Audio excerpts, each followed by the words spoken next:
It's time now for Arkansas Travelers Baseball on FM 101.1 The River. Arkansas Travelers Baseball is sponsored by Miller Lite, Sonic Drive-In, BC Powder, Coca-Cola, the Arkansas Prostate Cancer Foundation, and ITT Technical Institute. And now for the ITT Technical Institute pregame show. Let's go to the ballpark with Phil Elson.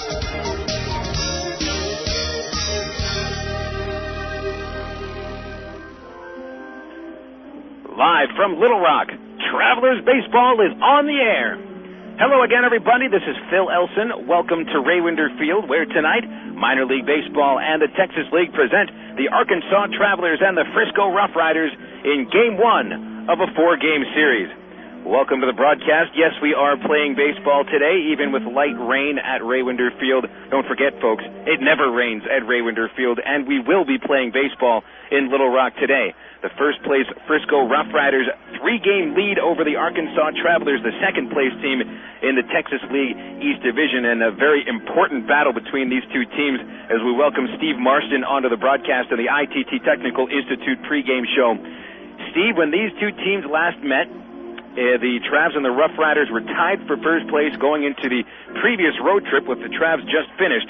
Frisco won 4 straight. Very disappointing series for the Travs at Dr. Pepper 7-Up Ballpark. And here is their last chance to take on Frisco for the first half of the season. And it's pennant race time with just about 30 games to go. Absolutely right. You know, you finish up a homestand not as well as you would like to have. Looking forward for the matchup against Frisco at their home ballpark, the first trip the Travs have ever made down there. And you get into town and you get swept right out of town. Very disappointing. And again, you're right. We're getting to pennant race time. This is the time to make hay. This is a very important 4-game series for the Travs. As you mentioned, they come into tonight's game trailing the RoughRiders by 3 full games in the loss column, so they've got to make some ground up here in this series. And again, we'll be delayed a little bit by rain, but hopefully we'll get in a full 9 innings tonight, and the Travs can inch ever closer to the RoughRiders. First pitch tonight will be thrown at 7:20. That's a 10-minute delay from the original start time. It started raining about 5 o'clock, 5:30, and nothing more than just a light drizzle, but enough to put the tarp on the field. The field was covered before really any big raindrops started to hit it, and there wasn't that much rain to begin with. Yeah, we still have some gray skies up above us, but it looks like we should be able to get a full 9 innings in today. And Steve, you mentioned the Travs 3 games out of first place behind the RoughRiders. It is a 3-game deficit in the East Division standings because yesterday, while the Frisco RoughRiders were busy losing to the Tulsa Drillers 2-1 in 10 innings, the Travs split their doubleheader in Wichita, winning the first game 3-1 on an outstanding pitching performance from Kevin Gregg. He went 7 innings to pitch a complete game, allowed just a 1 run, 7 hits, the big number, no walks, 6 strikeouts for his 3rd win of the season. Carlos Duncan drove in the winning runs with a 2-run double in the 6th. Travs lost the 2nd game as Wes Wilkerson of the Wranglers, the young right-hander, put up his best start of the season, keeping the Travs to just 2 runs over 6 2/3 innings. He held the Travs hitless until the first batter of the 6th. Junior Zamora broke up the no-hit bid with a clean single to left field. And really all the offense that the Wranglers would need came in the 4th inning yesterday. They scored 4 runs. Still, it all was a positive note for the Travs, getting out of Wichita, winning 3 of 4 games. And they wanted to sweep the Wranglers, but taking 3 of 4, especially after being swept into that in such an important series in Frisco, does say, yeah, the Travs had trouble against Frisco, but they still have that fighting spirit in them, and hopefully that fighting spirit returns today. Absolutely right. You're correct in saying that, and I think it was very important for them to go to Wichita and play well and to not let this thing snowball. You got beat by a better team 4 nights in a row in Frisco, but they still had that fighting spirit, that competitiveness to stay in the ball games and win 3 of 4 from the Wranglers, a team that, quite frankly, they should beat. But, again, the disappointing part of that was they weren't able to make any ground up yesterday on the Frisco RoughRiders, splitting the doubleheader. But outstanding pitching, as you said, by Wes Wilkerson of Wichita. You just can't help that sometimes. Sometimes guys are just going to come in and throw lights out at you, and that's what happened yesterday with the Wranglers. Travs continued today without the services of Nathan Haynes.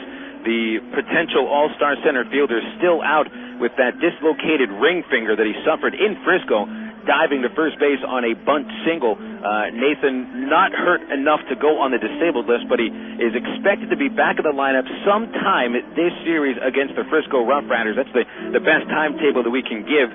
He's not wearing a splint on his hand until game time, so it does say he does have a little bit of range of motion. He can grip things a little bit, not enough to swing a bat. Nathan is available to play in center field if needed. He's available to run the bases as a pinch runner if needed as well. But of course, the Travs would love to have Nathan in the starting lineup, as he's been such a spark plug for this offense this season. The Travs really have struggled offensively without Haynes in the lineup, only being able to score more than 6 runs in a game once, and that was in the 12-7 win over Wichita on Sunday afternoon at Lawrence Dumont Stadium.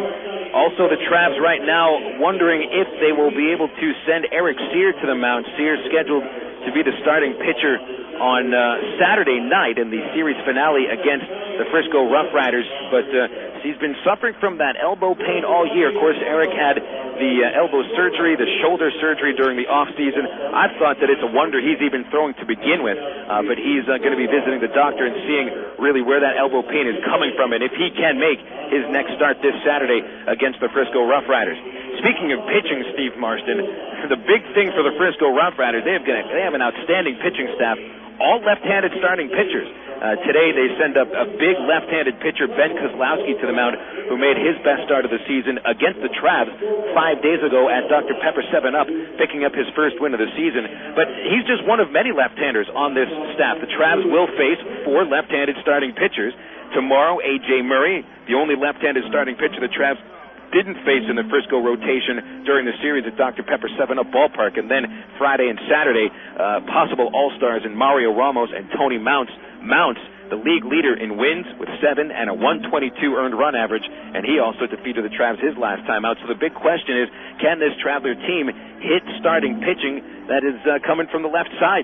Travs actually hit pretty well against left-handers, batting average-wise, but the power kind of disappears. Well, percentages say no because the pitcher has the advantage, because the Travs lineup is heavy left-handed, especially again tonight. You look at the first 4 or 5 hitters, or first 5 hitters, and first 4 hitters, 3 of them are left-handed.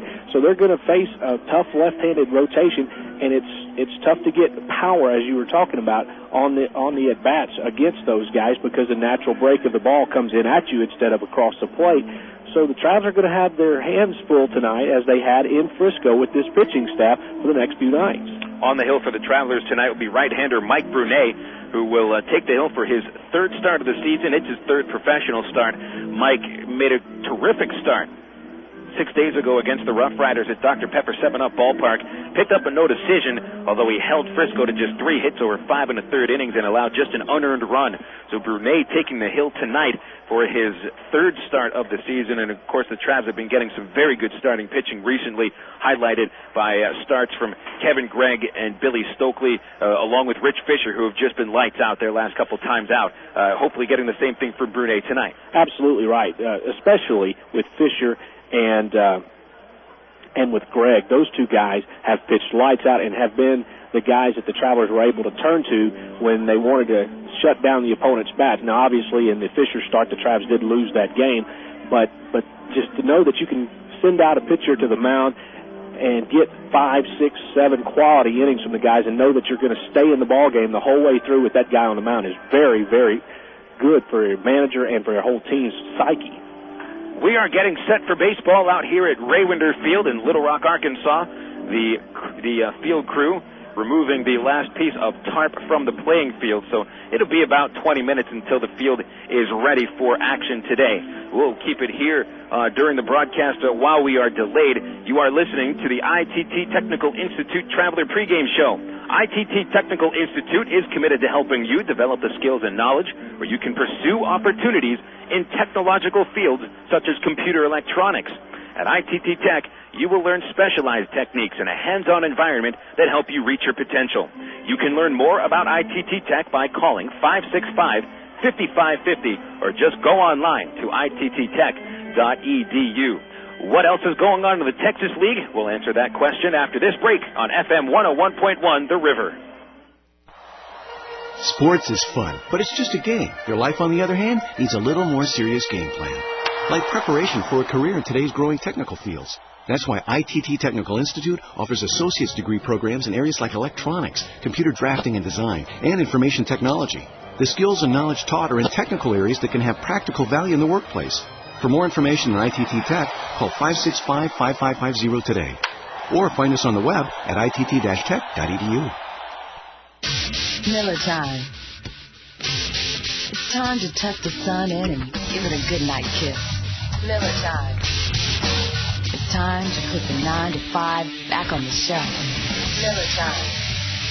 Time to wear the knife like a cape and break out the Miller Lite. It's time for real time. At a place called Miller Time. Miller Lite, Miller Brewing Company, Milwaukee, Wisconsin. Live responsibly. Your home for Travelers Baseball. FM 101.1 The River. KDRE, North Little Rock, Little Rock. And welcome back here to Raywinder Field in Little Rock, Arkansas. Phil Elson and Steve Marston joining you on FM 101.1 The River. We are getting ready for the 45th baseball game of the Travelers 2003 Texas League season. Arkansas at 24 wins and 21 losses are currently ranked in second place in the Texas League East, 3 games behind the Frisco RoughRiders. That's the team we will play today. Yesterday, Frisco ended their series at Tulsa, losing to the Drillers in 10 innings by the final score of 2-1. Brad Haupt hit the game-winning home run in the 10th inning. Haupt has really turned it on lately. When the Travelers last saw him, he was batting in the 230s. Now Haupt up to 269. His 9th home run of the season put the Drillers ahead for good in the 10th inning, a walk-off home run. He drove in both of the Tulsa Drillers runs yesterday. Tulsa ended up picking up 3 wins out of 4 games against the Frisco RoughRiders, and the Drillers yesterday picked up that 2-1 win. So the Drillers are now 6.5 games out of first place. They are 3.5 behind second place Arkansas, and the Tulsa Drillers have the day off today. They'll be taking on the Wichita Wranglers tomorrow at Lawrence Dumont Stadium in the first game of a 4-game series. The West Division teams played yesterday as well. The San Antonio Missions picked up a 12-6 victory over the El Paso Diablos in San Antonio. Justin Leone drove in 4 runs for San Antonio, including a 2-run homer in the 4th inning. He had a 2-run double later on in the 8th inning when the Missions piled on 5 runs. Jose Lopez added 3 base hits and 3 RBIs to lead the Missions to that 6-run victory. Winning pitcher was Gustavo Martinez. Even though he allowed 2 runs over an inning of relief work, he picked up his 2nd win of the year. Mark Freed took the loss. The left-hander for the Diablos allowed a run in an inning and a third. Jose Silva absolutely got smashed. The right-hander for the Diablos allowed 5 runs in just a third of an inning. That was in that 5-run 8th that salted the game away for San Antonio. Jared Herman, the right-handed reliever for the Missions, picked up his 10th save of the season. He is tied now with Midland's Burt Snow and El Paso's Brian Bruni for second place in the Texas League in saves. Of course, it's Arkansas right-hander Joel Peralta who leads the Texas League with 11 saves. With that win, the Missions pulled 4.5 games over El Paso for first place in the Texas League West. And today, San Antonio is hosting the Round Rock Express at Wolf Municipal Stadium in San Antonio. It is Chris Wright taking the mound for the Missions. He is 5-2. Round Rock has not announced their starting pitchers. And the Travs and the San Antonio Missions, the only 2 teams hosting Texas League games, as Midland and El Paso are off today, as are Tulsa and Wichita. Elsewhere in the Texas League yesterday at Midland, the Round Rock Express picked up their 4th win in a row, defeating the Rockhounds 6-3. Round Rock took 4 of 5 games in the series at First American Bank Ballpark. Greg Powell, the winning pitcher, went to 2-4, but Round Rock has made a good business over the last couple of games of scoring runs in the 9th inning. They piled on a 9-run 9th inning 2 nights ago. Yesterday, Anthony Acevedo broke a 3-3 tie in the 9th inning with a 3-run homer, leading the Rockhounds to that 6-3 win. Acevedo had 3 hits and 4 RBIs. That home run was his 4th of the season. John Topolsky had an RBI single to tie the game for Round Rock at 3 in the 8th inning. Mentioned Powell picked up the win. He's 2-4. Shane Bazell was the losing pitcher for Midland. He had entered the game 2nd of the Texas League with a 162 earned run average. He gave up 4 runs in an inning and 2/3. He dropped his record to 3-2. Midland, now 4 losses in a row, have dropped into 3rd place in the Texas League West, 7.5 behind San Antonio. And I mentioned Midland is off today. They'll be starting a series against El Paso tomorrow. Well, that is what is going on in the Texas League these days. Now we'll take a look at the Ag Pro Farm Report for a glance around the Anaheim Angels minor league system, brought to you by Ag Pro of England, your John Deere dealer. You can visit Ag Pro on Highway 165 in England, or just dial up 800-264-2524 for Ag Pro. We'll start with the big league club. The Anaheim Angels yesterday picked up a win over the Baltimore Orioles by the final of 7-6. The Angels were led by Troy Gloss, 3 for 3, 4 runs scored, picked up a double, 2 home runs. Gloss is just killing the ball these days. Gloss now 9 home runs on the season. Winning pitcher was Scott Schoenweiss, one of his better pitch games of the year out of the bullpen, a scoreless inning for his first win of the season. No ex-Travs involved in that game except for Adam Kennedy, who went 0 for 3 leaving a couple men on base. Kennedy now batting .284 on the season today. The Angels will be taking on Baltimore again. Baltimore, of course, is close to they're second to last in the American League East Division at 19-25, and it'll be Anaheim hosting the Orioles at 10:05 Eastern Time. Of course, that'll be 9:05 out here in Little Rock. Taking a look around the Anaheim Angels minor league system now, the AAA Salt Lake Stingers were winners over the Portland Beavers yesterday by the final score of 4-2. Rob Quinlan led the offense with 2 hits and a triple. Sean Figgins, 2 hits and a double. Figgins leads the Pacific Coast League and, in fact, all of minor league baseball with 8 triples. Already 8 triples for Figgins, who broke a Salt Lake record last year with 18 triples. Stingers starting to play some good ball. They've won 4 games in a row, 19 wins, 24 losses. They are still in last place in the PCL North, 5.5 games behind the Portland Beavers. It'll be Salt Lake taking on Portland again in Oregon tonight. Going down to the California League, the Rancho Cucamonga Quakes won in 11 innings over the High Desert Mavericks by the final of 11-9. The Quakes got 16 base hits in that ball game, 4 of them from shortstop Tommy Murphy, who led off 4 singles, 2 RBIs. Murphy's batting average up to .286. Also, Jason Esposito hit a home run among his 2 base hits. Justin Turner knocked in a pair of runs. He had 3 hits. Scott Schneider picked up the win. Dustin Griffith got the save for Rancho Cucamonga. Their record now 23-22. The Quakes today sent ex-Trav Phil Wilson to the mound at High Desert. That's the Brewers single-A affiliate in the California League, and that game will be played in about an hour and a half. Down in the Midwest League, the Trav affiliate in Cedar Rapids, Iowa, were winners over the South Bend Silverhawks 2-1, avenging a big loss the night before. Winning pitcher Hayden Guillermo pitched just 1 batter to pick up the victory as the Cedar Rapids Colonels broke a 1-1 tie in the bottom of the 8th inning. RBIs by Jared Abruzzo and Alex Dvorsky. Jake Mathis 2 hits. Dvorsky had 2 hits, including a double. Alberto Callaspo had 2 base hits, including a double as well. The Colonels, with that win, 22 wins, 23 losses, 6.5 games out of first place, and it's a league-wide off day in the Midwest League today, so Cedar Rapids gets the evening off. Well, that's your look at the Ag Pro Farm Report. Our look around the Anaheim Angels minor league system, brought to you by Ag Pro of England, your John Deere dealer. And you can always get a hold of Ag Pro by calling them up at 800-264-2524 for Ag Pro. Well, it is clearing up out here at Ray Winder Field. Looks like we are not going to have much problems playing baseball today. But where did that rain come from, Steve? We weren't expecting any today. Well, absolutely right. Driving into the ballpark, I was coming in from Cabot. A little mist started happening, and it followed me all the way in to Little Rock for the once I got on 630 here toward the ballpark, and all the clouds over the ballpark were dark and ominous looking, but they have moved away. Just some high puffy clouds still remain, but they're just more white as sun starts to set here. It should be a pretty good night for baseball, even though we've been delayed a little bit by rain, but it seems like it's out of the area. It is comfortable right now. This is almost perfect baseball weather. It's not hot at all for that matter. Certainly not sticky. Very comfortable night to come out to the ballpark, and There may still be the chance of rain, but it looks like it should hold off for the remainder of the night. So this is one of those nights where if you don't like to come to baseball games in July and August because it's so sticky and gross outside, tonight's your night. Get on out to the ballpark. We got plenty going on. Absolutely right. And you still got time from most anywhere in Little Rock area. You still got time to get here before the first inning gets finished. At worst, at least you can get here before the first pitch. All right, everybody. So right now, synchronize your watches and get here before the first pitch, which is at 7:20. We got about 11 minutes to go until the first pitch of today's ball game. We'll be back after this break. We'll take a 90-second break on the ITT Technical Institute pregame show.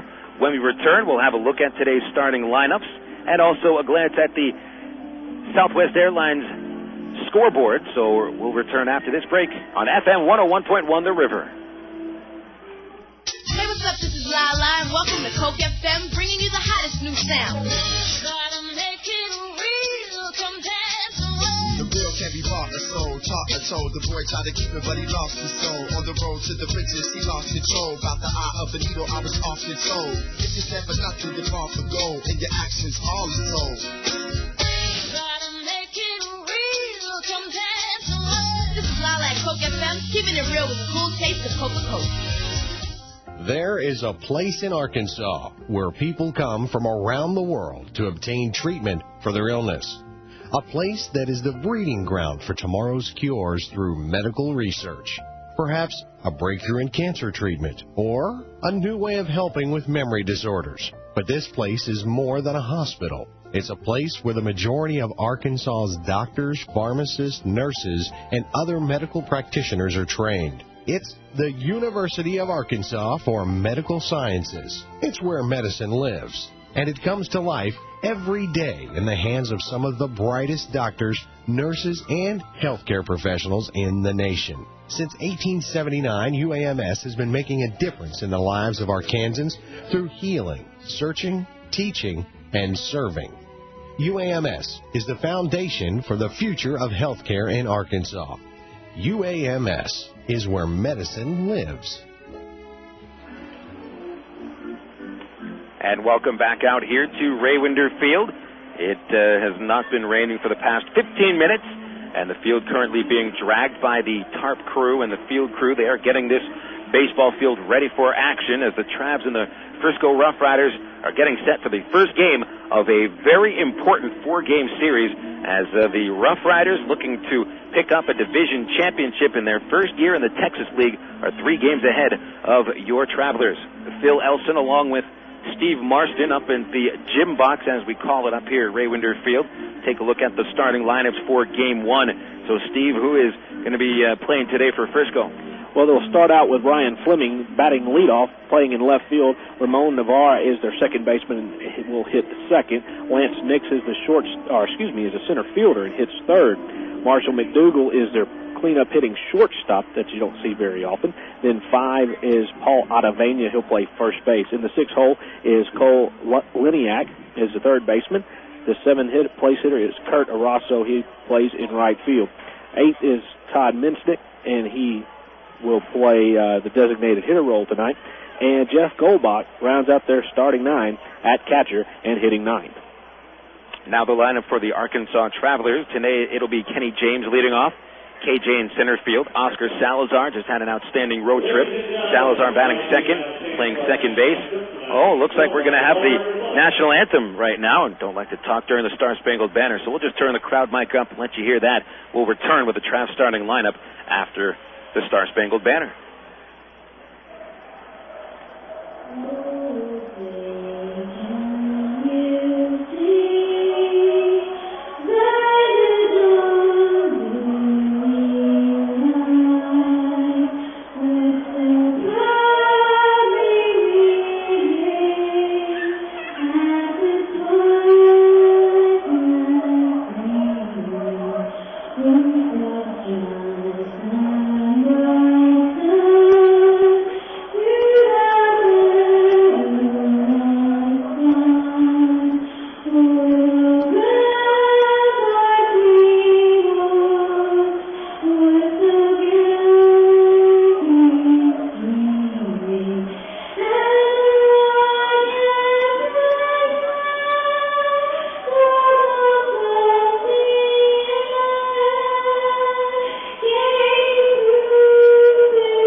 Clara Verbus performing the Star-Spangled Banner in front of the denizens of Ray Winder Field. Phil Elson and Steve Marston back here on the ITT Technical Institute pregame show. I think we were going through the Travelers starting lineup, so we should get back to that. Again, it'll be Kenny James leading off, KJ in center field today with Oscar Salazar batting second. Oscar is at second base. Jake Weber hits third. Weber will be playing left field tonight. Mike O'Keefe in the cleanup spot. Mike at first base today. Ryan Buddy will bat fifth. He's the DH. Shortstop Brian Specht will hit in the sixth hole. Jason Hill bats seventh. Jason the starting catcher today. Junior Zamora will bat eighth. Junior plays third base. Batting ninth. And playing right field is Carlos Duncan. It'll be Ben Kozlowski taking the hill for the RoughRiders. Kozlowski traded over from the Atlanta Braves organization last year. He was traded for former Tulsa driller Andy Pratt. Trap fans may remember Pratt. He threw the no-hitter against Arkansas 2 years ago, late in April in the first game of a doubleheader.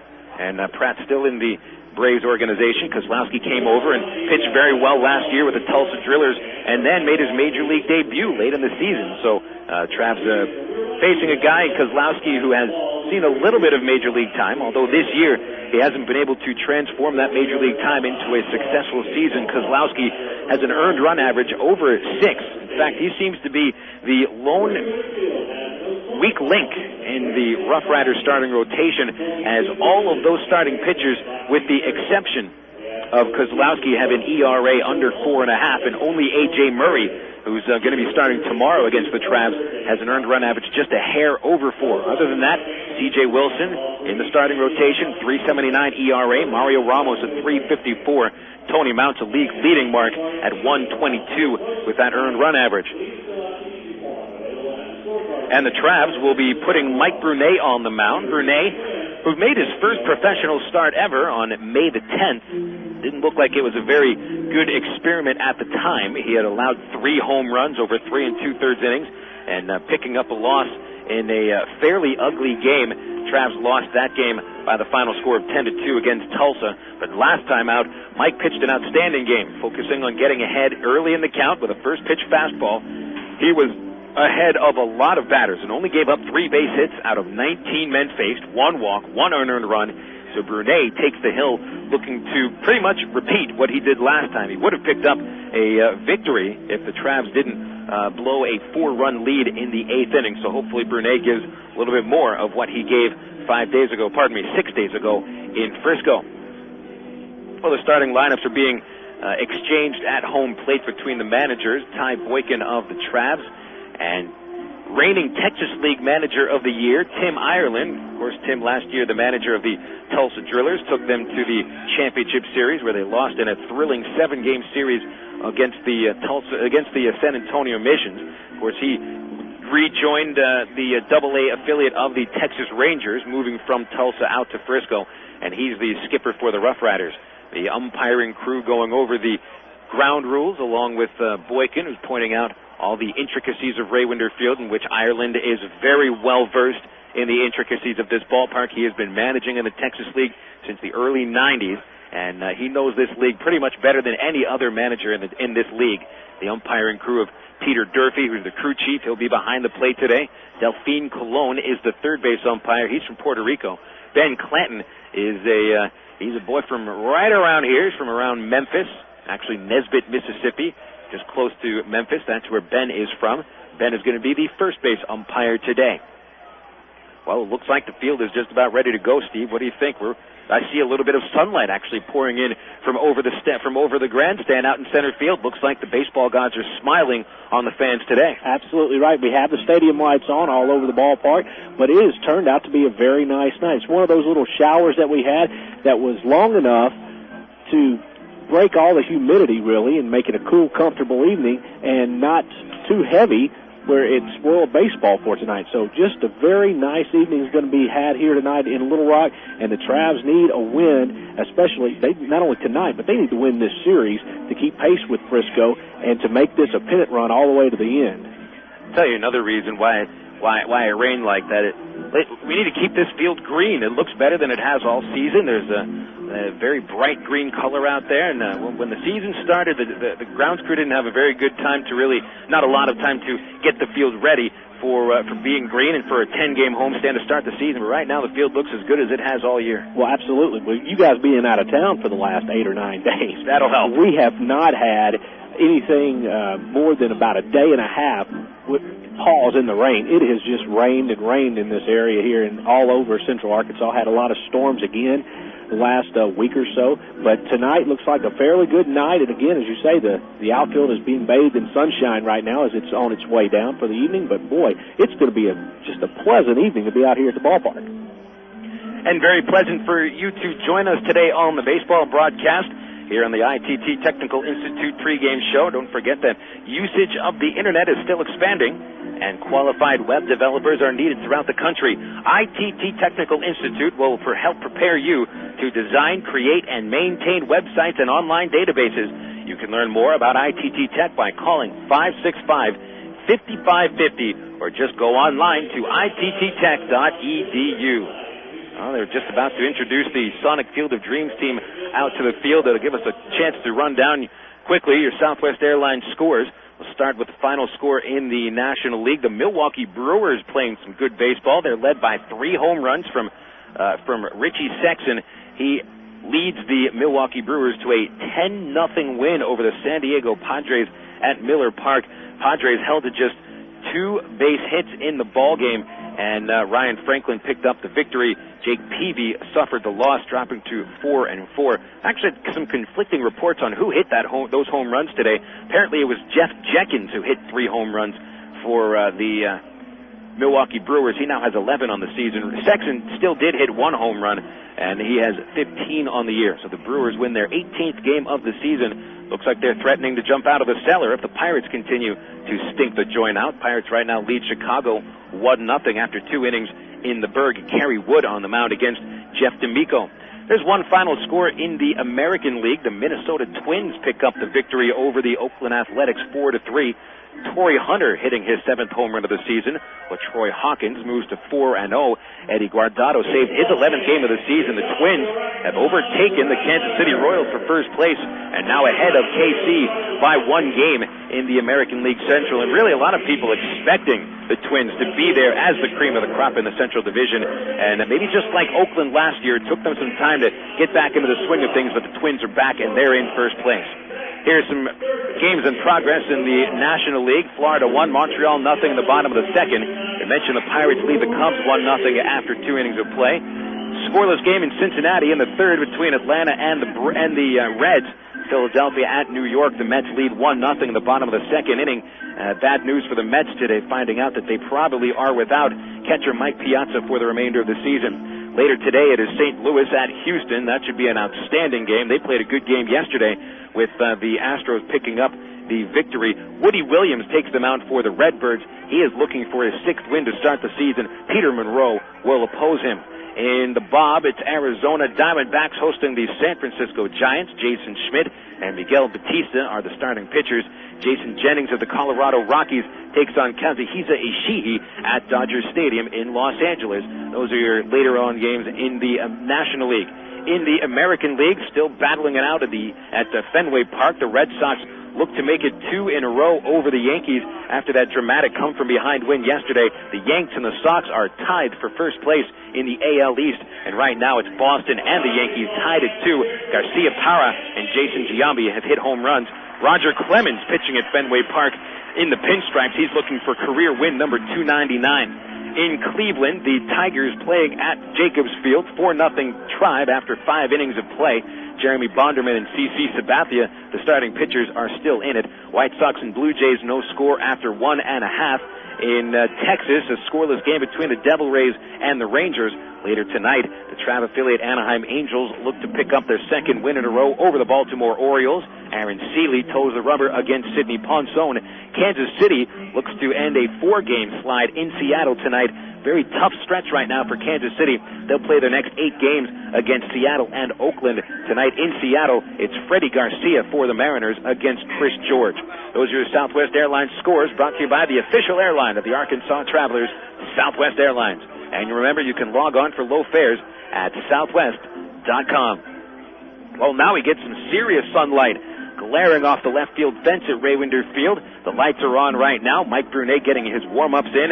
So, yes, we get some baseball today at Raywinder Field. It's the first of a 9-game homestand that'll take the Travs all the way to Thursday, May the 29th. We have an off day on Sunday.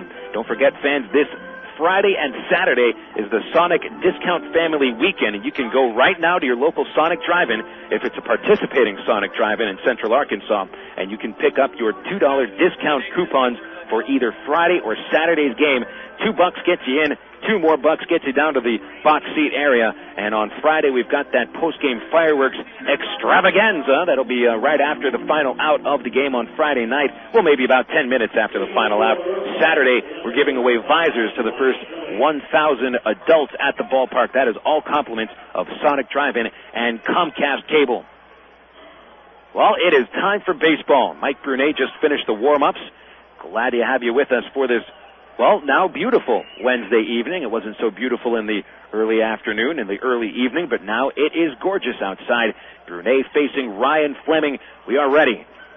Fleming batting left-handed. He crouches down and takes the first pitch at the letters for a called strike. We are underway at 7:25 in the evening in Little Rock, Arkansas. Not much wind to speak of. Very comfortable evening here at the ballpark. Fleming fouls the next pitch back to the screen for a strike, and Brunet ahead in the count 0-2. And this is where Mike needs to stay. As we noted in the pregame show, that Mike had a terrible outing his first time, his first professional start here at Raywinder Field, but then had an outstanding one against the RoughRiders just a few nights ago. Fleming, a smaller kind of a guy with a small strike zone and a good batting eye, takes a strike on the inside corner, and that's a 3-pitch strikeout for Mike Brunet. 3 pitches, 1 out, and Brunet registers his 16th strikeout of the year. That equals the amount of batters he has walked this season. 1 win, 1 loss.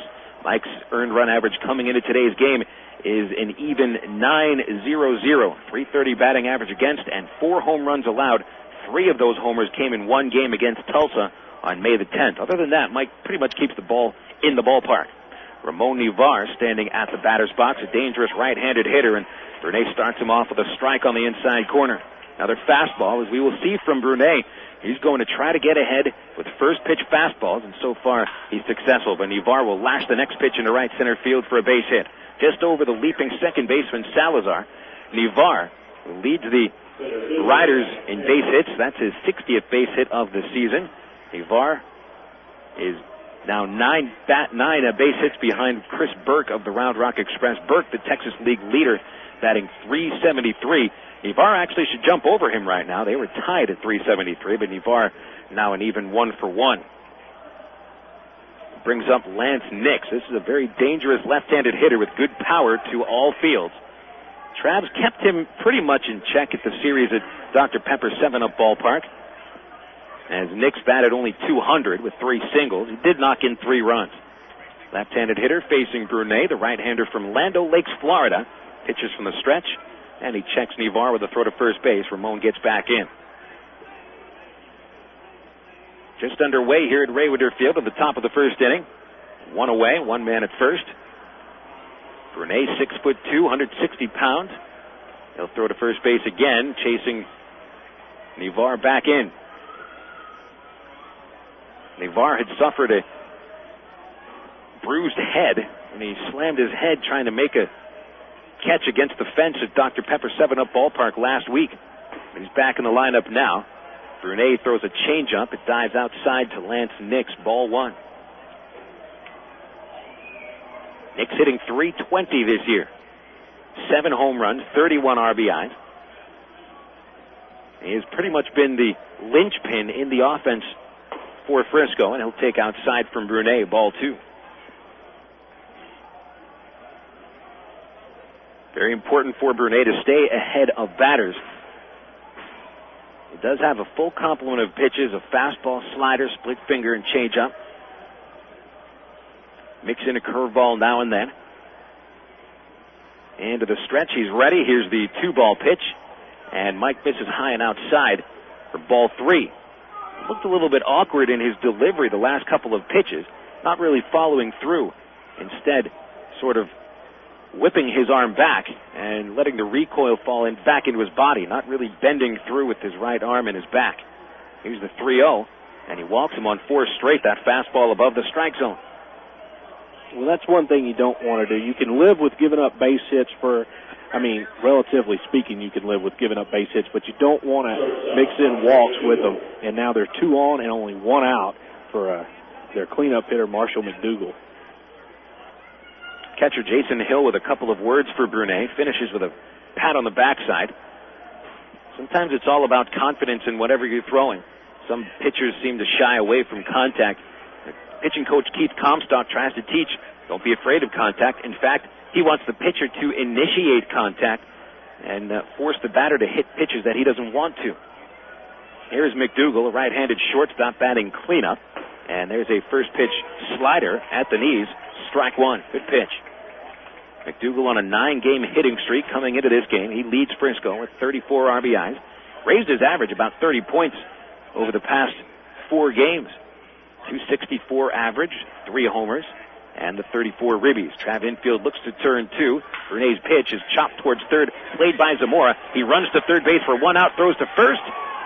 Not in time for the double play. It seemed as juniors kind of paused just for a moment whether to go to second base or try to get the out at third, but he does get the lead runner there, but just a little late on the relay throw to get McDougal speed down the line. Certainly not a bad decision to get that lead runner at third base. As you mentioned, that slight hesitation seems to have cost him the double play. McDougal running hard to first base, beat the throw by about a half step. So that does give Paul Ottavina a chance to put Frisco ahead in the first inning. No score. With 2 outs, Lance Nix running at second base, Marshall McDougal at first, and Ottavina batting left-handed. 306 average, 3 homers, 26 RBIs. He does have pretty good power, and he'll take the first pitch. Strike inside corner. Ottavina is hitting .341 with a runner in scoring position, so Brunet needs to be careful here.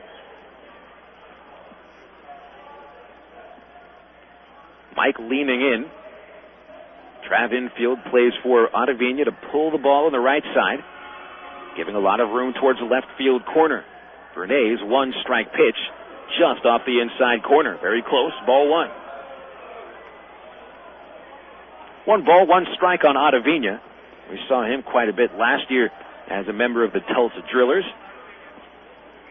Used to play for ex-Trav manager Doug Sisson during their time in the Expos organization. That's the team that Ottavina started his career with. Now playing in his 10th pro season. He'll swing at a pitch, soft fly ball into center field. Kenny James coming in to make the catch. And that is it for Frisco in the first inning. No runs, 1 hit, 2 men left on base. Good job done by Mike Brunet. Well, we'll see what the Travs have with their bats in the bottom of the first inning. Following this break, you're listening to Traveler Baseball on FM 101.1, The River. It's toaster time anytime this month at Sonic, because Sonic offers their full menu all day. Choose from our Chicken Club Toaster Sandwich, our Bacon Cheddar Burger Toaster, or our 3 Breakfast Toaster Sandwiches, made with egg, cheese, and your choice of sausage, bacon, or ham. All on thick, delicious Texas toast and made after you order it. So now when you drive into Sonic, you can get a toaster sandwich for breakfast, lunch, or dinner. Whatever you want, whenever you want. Only at Sonic. Fans, if you haven't been to an Arkansas Travelers game lately, you don't know what you're missing. Shedspread Country Crock invites you and your family to get out and see the Travs. You can bring the whole family for Country Crock Family Thursday. Travelers fans who bring an original cash register receipt showing purchase of any Shedspread Country Crock product will receive up to 6 free admissions for any Thursday home game. Hurry! This offer ends August 14th. Offer subject to ticket availability. Country Crock. Bring it home. AmeriPride Services is the linen and apparel company to get your team into a professional uniform program. AmeriPride features a wide range of high-quality custom programs for the manufacturing industry, hospitality and food service, medical or dental uniforms, and professional and executive wear. Call 664-5575 to schedule a presentation with an AmeriPride consultant. Also specializing in the finest quality table linens, rental mats, and restroom services. Call 664-5575 for AmeriPride, the official garment supplier of the Arkansas Travelers. Of all the days of the week, it seems that Mondays are everybody's least favorite day. Well, the Travs and the Arkansas Democrat-Gazette have a reason for baseball fans to look forward to Mondays. That's because Mondays are Democrat-Gazette family night here at the ballpark. You just pick up a copy of Monday's Democrat-Gazette, and you'll find a discount family ticket right there in the sports section. That's right, it's a coupon that admits the whole family for just $2 a person. Hey, Mondays don't sound so bad anymore, do they?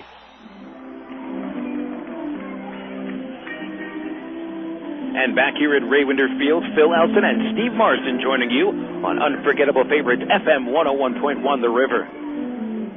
Mike Brunet got out of a semi-sticky situation in the first inning, stranding 2 Frisco RoughRider runners on base. So we move into the bottom of the first with no score. Kenny James leads off for the Travs. He'll be followed by Oscar Salazar and Jake Weber. It is Ben Kozlowski on the mound, and his first pitch is inside to James. We're underway in the bottom of the first. James batting right-handed, switch hitter, against the 6'6" left-hander Kozlowski. James bunts it back towards the mound. Kozlowski off the mound, throws high to first base. James is safe at first. One problem for Kozlowski over his career has been fielding. We'll award a base hit to James on that bunt. The throw from Kozlowski was a little bit rushed, and that's what speed is going to do. Not a great bunt by Kenny, bunted it too far towards the mound, but with that great speed, he's able to get there anyway. And Kozlowski thought he had to rush the throw. He knew Kenny, as you're talking about, can run like the wind, so he throws high off, pulls his first baseman Ottavania off the bag, and Kenny's safe with an infield hit. That'll bring up second baseman Oscar Salazar, right-handed hitter, and he'll take ball low and inside from Kozlowski. Mention how big Kozlowski is. Yeah, he throws hard, 6'6", 220 pounds. He'll get his strikeouts. However, this year the strikeouts have been cut almost in half. Struck out about a batter per inning last year, and this year he is with just 26 in 43 and a third innings. Salazar fouls a pitch off the right side for a strike. It's 1-1. Kozlowski has had problems fielding throughout his career last year. Kozlowski committed 9 errors out of the pitcher's mound. And that's a lot of errors for a pitcher to make. He will throw to first base, chasing James back in there. Kenny, seen him steal more bases recently. 5 steals in 7 attempts for the season. And how hot has Salazar been lately? 10 for his last 27. There goes James running with the pitch. It's taken outside for a ball to throw to second. Nowhere near in time. And James steals his 6th base of the season. Got a huge jump. And Kenny seems to have those wheels under him right now. He's motoring along like a Jaguar. So a man in scoring position for Salazar. And as Steve mentioned, he has been hot lately. He's hitting .328. That's tops on the team. Salazar 10 for 27 in the road trip that just recently ended. Oscar has done his best hitting on the road. Now back at home, looking to put the Travs ahead in the first inning. Kozlowski at the stretch. Here's the 2-1. And Salazar fouls it back to the screen. Good pitch to hit, just a little bit late. And the count even at 2-2. Oscar was one of the only Travs that hit the ball consistently against Frisco. He hit the only 2 home runs against the RoughRiders. Knocked in 3 runs, went 5 for 15 against Frisco. Kozlowski will step off the rubber. He is worried about James at second base. Kenny getting a good lead away from second, even with the shortstop McDougal playing close attention. Huge gap at shortstop for Salazar. 2-2 pitch is grounded to the right side and through, a hit to right field. James will be held up at third base. Kurt Eroso with a perfect strike to home plate. But Salazar continues his hot hitting. He put it right in the hole between second and first base. The heavy wet grass of the infield because of the rain slowed the ball down, and it didn't go deep into right field. So James unable to score, but Salazar continues to see the ball as big as a beach ball. And a nice piece of hitting, too. Didn't try to do too much with that pitch. It was on the low outside corner of the strike zone, if it was in the strike zone. And Oscar just flicked the wrists, went with the pitch, and went opposite field. Here is Jake Weber taking a slider for a first pitch strike. Weber hitting with Travs at first and third base. The infield will give up a run in order to have the chance to turn 2. Left-handed hitting of Weber, batting .325, no homers, 19 ribbies, and a slider above the strike zone, 1-1. Main problem recently for the Travs hasn't been just the offense. It's been a certain portion of the batters.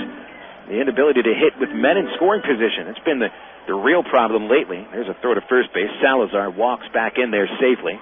And to underscore that point, Jake's just batting .226 with runners in scoring position, and he's one of the most clutch hitters on the team, or one of the better hitters on the team, I should say. Here's the 1-1 pitch, and it's fouled back to the screen. Fastball, and Jake just got a piece of it. Jake's style of hitting would seem to be more conducive to run-scoring situations. He's a contact hitter, line drive hitter, into the gaps, doesn't try to do too much with each pitch. But for some reason, he hasn't really done all that much with a man in scoring position. There's a slider, and it's inside. Almost got Jake on the front shoulder. Jake did knock in 3 runs against Wichita. They were his first RBIs in 10 games. And the Travs really had trouble with men in scoring position against Frisco. There's a throw to first base chasing Salazar. Travs have their chances to score against Frisco. Again, it's not really a problem for Arkansas to reach base against left-handers. I think that the big problem is hitting with power and hitting in clutch situations. The 2-2. Ground ball, broken bat to the first baseman. Ottavina bobbles it once, and that cost him the chance to come home with that ball. James scores. Weber out on a force out at first base. 1-0 Travelers. An RBI ground out by Jake Weber. Salazar gets into second base. But Jake had his bat broken. Just a little bit of a splinter. We could tell from the sound of the bat.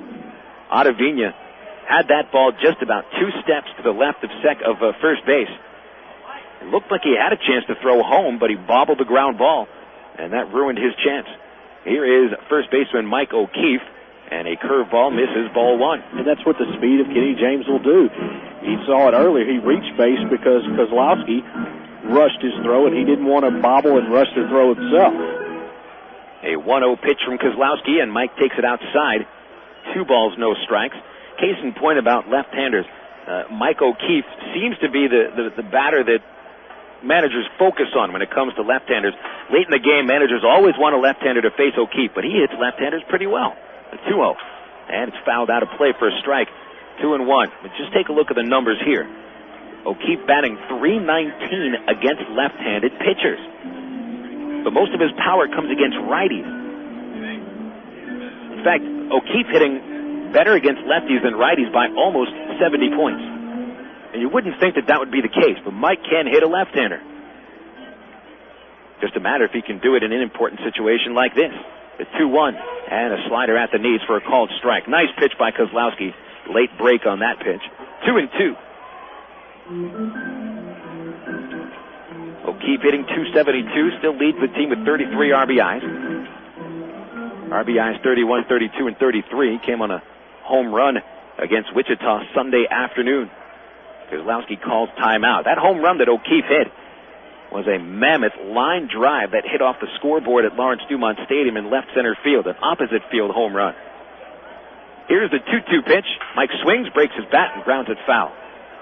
It's 2 broken bats and 2 batters. Kozlowski owes these guys a little bit of, maybe a little wood, or maybe some money to get some new bats. Mike gets a new black bat. He'll rub some pine tar on it. Travs ahead 1-0 in the bottom of the first. I think you're right about the situation with O'Keefe being able to hit left-handers but not being able to come through in the clutch situations. This is a pretty clutch situation. I mean, we're only in the bottom of the first, and there's already 1 in for the Travs. There's a runner out there at second base, and it's up to Mike, the RBI guy on this team, to drive him home. Let's see if he can do it on 2-2. Kozlowski is ready. He checks Salazar. Good lead. And the pitch, a slow breaking ball. O'Keefe stays on it, grounds it to second base. Navar makes the play and throws him out. Navar backhanded that ball after taking about 4 steps up the middle. On the ground out, Salazar goes to third base. Saw a couple different breaking pitches from Kozlowski there. A sharp slider and one of slow, bigger breaking curveball. Well, he has 2 outs here in the first inning. It brings up Ryan Buddy. Buddy actually may have been the hottest hitter over the series against Wichita. in which Ryan went 6 for 13 with 2 doubles and 3 runs scored. Been hitting very well lately, raising his average about 25 points. Right-handed hitter, takes outside a slider, ball 1. Today, Ryan, the designated hitter, he is batting .260, 7 home runs and 21 RBIs.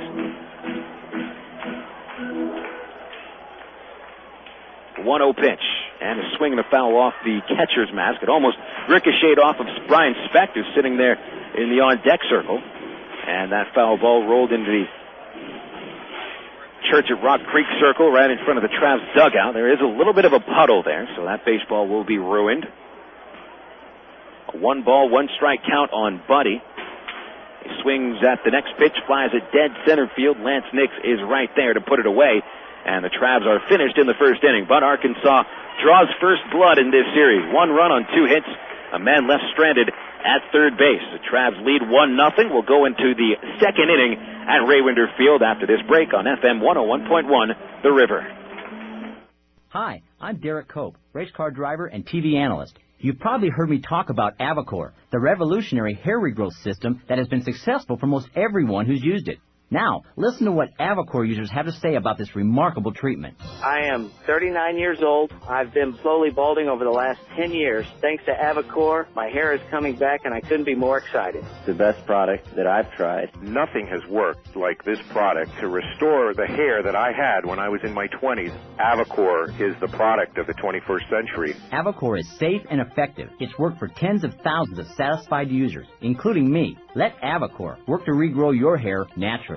Join the tens of thousands of satisfied customers who have reversed their hair loss with Avacor. It's guaranteed. Call 800-700-1638. Now you can use Avacor risk-free for 1 full year. It's guaranteed. Call 800-700-1638. That's 800-700-1638. Right now would be a good time to come into Napa Auto Parts because Pennzoil Motor Oil is just $1.39 a quart. Car buffs, race teams, and repair professionals have trusted their engines to Pennzoil Motor Oil for years. This is the good stuff. Fresh, top-quality motor oil is one of the best ways there is to protect the second biggest investment most of us ever make. And at just $1.39 a quart, this is a great time to pick some up. Napa, get the good stuff. So I was in a crowded elevator, inches away from this blue-eyed guy. All I could think was, is my breath bad? Teeth not so white? I started holding my breath. Then I realized I use Crest Whitening Plus Scope. It's got Crest Whitening power for a white smile, and it's got Scope in new cool peppermint for icy fresh breath. So, after 20 floors, I realized I can also exhale. Crest Whitening Plus Scope. Welcome back to the ballpark. We move into the top of the second inning. 1-0 Arkansas. This is Phil Elson. We're joined by Steve Marston. It is Cole Liniak leading off for the RoughRiders. Mike Brunet begins in with a strike on the inside corner. And again, a first pitch strike from Brunet out of 6 batters faced, including Liniak. 5 first pitch strikes. Eroso follows. Todd Medsick will bat third, and a foul ball by Liniak to the left side for another strike. 0-2 the count. Well, it's simplistic to say that you want to get ahead of every hitter with the first pitch, but that's exactly what Brunet wants to do. He needs, his manager Tyrone Boykin needs him to pitch 4-5 innings into this ball game, and to be able to do that, he's got to be ahead of hitters all night. Here's Mike's 2-strike pitch, and a pop-up on the infield. Good split-fingered pitch. Third baseman Zamora makes the call and the catch. There's one away in the second, and good job by Brunet setting up Liniak for that split-fingered pitch by coming inside with 2 straight fastballs. And then he painted that pitch at the knees on the outside portion of the plate. So 1 away. It brings up Eroso, who is the Rough Rider leader in home runs with 8 of them. He hit a home run in 2 of his last 3 games. Right-hander with good power to left field. Brunet from the windup. High leg kick and a fastball. Ball 1 upstairs. Todd Mensick on deck. Eroso, 8 home runs, 24 RBIs, 258 batting average. He swings hard and often. And Brunet throws a strike on the inside corner, 1-1. Eroso and Nix, a pretty good power combination.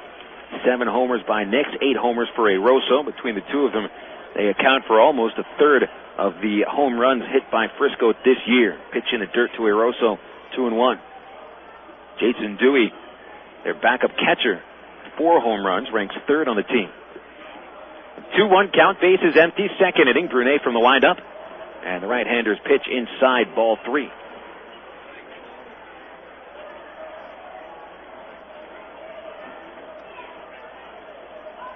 Rosso jacked 20 home runs last year in the Tigers Double-A chain. Former teammate of Trav's second baseman Oscar Salazar. 3-1 pitch. He gets into this. Fly ball, deep center field. Kenny James back towards the warning track. At the wall. It's off the top of the fence, and it's still in play. Rosso around second. He's going to get into third base with a one-out stand-up triple. Dead center field that ball went. It looked like it might have hit the very top of the wooden fence in dead center field. I think Kenny thought it was a home run. He turned around and looked at the umpire, and the ball actually on the ricochet down from the hitting the wall hit him either on the back of, in the back or on the back of the leg. It's kind of skewed away from him. I don't think it made any difference, though. Rosso was going to wind up with a triple one way or the other, but just a mammothly hit ball. Has hit it hard and as far as he could without it being a home run.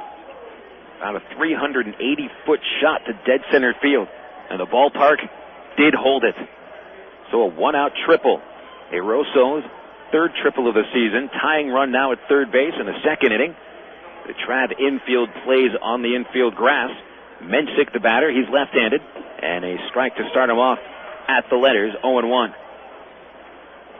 Mensick's 5th game back in professional baseball. He had retired last year after 3 successful seasons with the Midland Rockhounds. Mensick had enough of not getting promoted and being looked over. The 0-1. Strike 2 inside corner. Another Mike Brunet fastball to get a hand in the count. And he's a big out right now with a base runner 90 feet away in a one-run game. Mensick could be dangerous, so Brunet needs to retire him. And he has the count in his favor, 0-2. In 4 games, Mensick 0 for 9, 2 strikeouts. The pitch, low and inside. 1 ball, 2 strikes to Mensick. Readjust his batting gloves. He's at least looking to put some air under the baseball. Trav infield plays in with a Rosso at third base.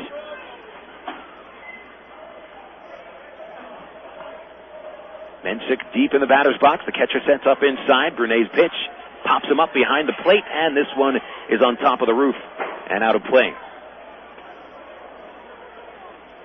Saw that split-fingered pitch from Brunet. Sharp downward motion to it. Mike has a pretty deceptive motion, a high leg kick, and the ball just kind of comes out of nowhere. Batters are stuck looking at his leg, and then the ball's right upon them. Count 1-2. The pitch. High. Fastball. 2 balls, 2 strikes. Trav's taking the lead in the bottom of the first inning on a ground out by Jake Weber. RoughRiders look to strike right back in the top of the second. 2 balls, 2 strikes. The pitch. Curveball. Bounce to the first baseman. O'Keefe makes the play. Runs to first. Holding at third base, Rosso on the second out of the inning. Ball hit right to O'Keefe, who makes a good play. He was looking at Rosso every step of the way back to first. Rosso tried to fake him and deke him. O'Keefe never bit. So that's the second out of the second inning. Infield will now relax with Jeff Goldbach standing in. Goldbach 9 for 54 this year. 167 batting average. Of his 9 hits, 2 are homers, 5 RBIs. Brunet pitching from the stretch. He throws a split-fingered ball in the dirt, 1-0. Good block by Jason Hill in order to keep that ball from going back to the screen. A lot of room up the middle for Goldbach. Right-handed hitter. Shortstop Speck closer to the hole. Brunet throws a pitch, and it's ripped right to third. Gloved by Junior Zamora on the line drive, and that ends the second inning. Brunet gives up a 1-out triple, strands Rosso at third base. Arkansas still with the lead, 1-0, heading into the bottom of the second inning. This is FM 101.1 The River. Currently, there are more than 80,000 people on the National Organ Transplant waiting list, and more than 300 of them are from Arkansas. Every 16 minutes, another name is added to that list, and every 82 minutes, someone dies while waiting for a life-saving organ. When you're an organ donor, you're giving someone else a chance to live, which is truly the most precious gift. The Arkansas Regional Organ Recovery Agency hopes you will step up to the plate and talk to your family about organ and tissue donation. For more information, call Aurora 866-660-5433 or visit the website at aurora.org. Good morning. Good morning. Welcome to this focus group. What a lovely bunch. Are you sure they can't see us behind this window? There's a mirror on the other side, genius. Hey, chill out. What, are you nervous or something? No, everybody loves us. We're the phone company. Now, tell me, which directory do you use? Yellow Book or the other book? Yellow Book. Yellow Book. And you, miss? Yellow Book. That's where I found my plastic surgeon. They're picking the wrong book. What if Yellow Book starts to advertise? More people choose Yellow Book, not the other book. Call 1-800-YB-YELLOW. Not nice of you to string me along. Say you're a diet, but that must be wrong. Tastes just like the original one. That's why I'm craving you, 'cause you're second to none. Diet Dr. Pepper, make a believer out of me. Diet Dr. Pepper, your great flavor is all of the proof I need. Diet Dr. Pepper. Your home for Travelers Baseball. FM 101.1 The River. KDRE. North Little Rock, Little Rock. Hey, Traveler baseball fans, don't forget about the Shed Spread Country Crock Thursday at Raywinder Field. That is tomorrow. All you got to do is get a purchase of Shed Spread Country Crock anywhere around town. Bring that sales receipt to Raywinder Field for a Thursday home game, and you get anybody in for free, up to 6 people. General admission tickets are free with that sales receipt from any purchase of a Shed Spread Country Crock product. And then we have the Crock and Roll contest during the game and Shed Spread Bingo throughout the games for prizes and various assorted things. Brian Speck leads off for Arkansas in the second inning and takes outside for a ball from Ben Kozlowski. Speck, batting 6th in the order, is followed by Jason Hill and Junior Zamora. Kozlowski, the southpaw, with the 1-0. Brian gets underneath it and pops it up behind second base. Ramon Nivar gives way to the right fielder, Kurt Aroso, and he makes the one-handed catch for the out. One away. Mention about that Country Crock Thursday. We had the Country Crock mascot shipped to us today. Oh, is that right? And he's the Country Crock. He's not a crock of butter. He's a crocodile. You gotta mix that in somehow. Actually, a pretty comfortable mascot head, if I do say so myself. As a person who has been inside many mascot heads, I can officially say it was good. I enjoyed that crock. Jason Hill takes the first pitch inside for a ball. And I think the crock will be walking around tomorrow. 7:10 first pitch at Raywinder Field. The Travs and the RoughRiders tomorrow evening. Hill takes the pitch right down the middle. Slider from Kozlowski, called strike. Hill is batting .263, 3 homers, 19 RBIs. Had a miserable series at Frisco, going 3 for 14. Put the ball in play, just didn't hit it hard. He'll foul tip that pitch back into the catcher's mitt for a strike. It's 1-2. Can't let Kozlowski find a groove. That's what he found against the Travs 5 days ago at Dr. Pepper 7-Up Ballpark. A 1-2 pitch to Hill. Breaking ball low and inside. 2 balls, 2 strikes.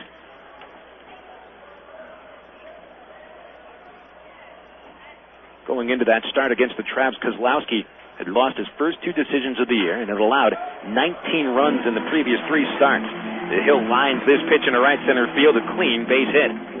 Cut off by Nix in the gap, keeping Hill to a 1-out single. And that ball was hit hard, smoked right on the money. 1-out single for Hill. Travs have their 3rd base hit of the game. Well, that's the thing. If you're going through a slump like Jason's doing, that's the thing. Just keep making contact. If you slow roll out or you pop up or whatever, at least you're getting wood on the baseball, and pretty soon the law of averages is going to catch up with you, where you're going to get some things to hit like you just did there and got a clean single. Junior Zamora at the plate. Speaking of averages, he'll take outside for a ball. Junior's average is up to .266 after 2 hits in Game 2 yesterday. Knocked in Arkansas's only 2 runs. Travs coming close to being shut out twice over the previous road trip, but they mounted 2-run rallies in the final inning each time. Travs have still not been shut out this year.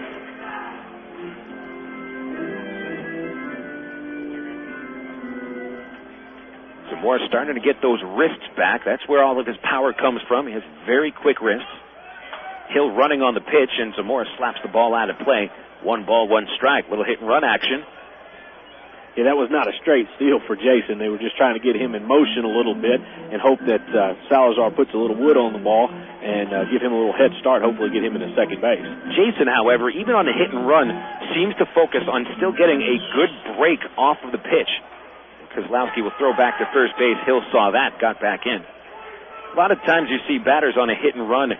Sometimes, I wouldn't say lollygag it onto second base, but they are running, but they don't focus on getting a good break. They just focus on running and seeing if the ball is hit and where it is hit. Hill is making sure he gets a good jump. He does not go. This pitch is popped up behind the plate. Short room for Jason Goldbach, and he runs out of room and runs right into the fence. A foul ball makes the count 1-2.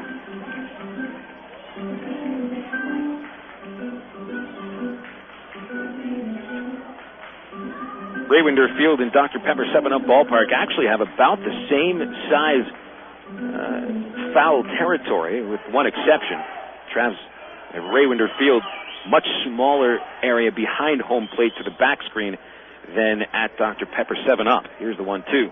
Zamora stays on a breaking ball and bounces it foul to the third base seats. Yeah, you could tell Jason that Junior was patient on that pitch, but still got out in front of it. Junior with 4 hits over his last 2 games, almost equaling the amount of hits he had collected in the previous month. We talk about a long slump. Junior was in a month-long slump. The 1-2 pitch, he flies it into center field. An easy catch for Lance Nix. 2 steps into the gap, he's under it, and he puts it away for out number 2. Carlos Duncan, the next Trav to hit. Speaking of slumps, Zamora and Carlos Duncan were really weighing down on the Travs lineup for the past month. Duncan, who still isn't fully out of his slump, is still batting only .219, 2 homers, 10 RBIs. He did break out a little bit in Game 1 yesterday in Wichita with 2 base hits, including a game-winning 2-run double in the 6th inning. It was Carlos's first RBIs in 12 games. He's got Hill at first base. 1-0 Travelers in the bottom of the 2nd inning. A toss to first base by Kozlowski. Hill walks in there safely. Seems like we have a couple of very loud fans today, focusing on screaming at times when no one's expecting it. First pitch to Carlos. He swings, bounces it right back to the mound. Easy play for Ben. Kozlowski flips it on to first baseman Ottavina to end the Travs 2nd inning. Travs go scoreless in the 2nd, leaving a man at first base. Jason Hill, the only base hit of the inning.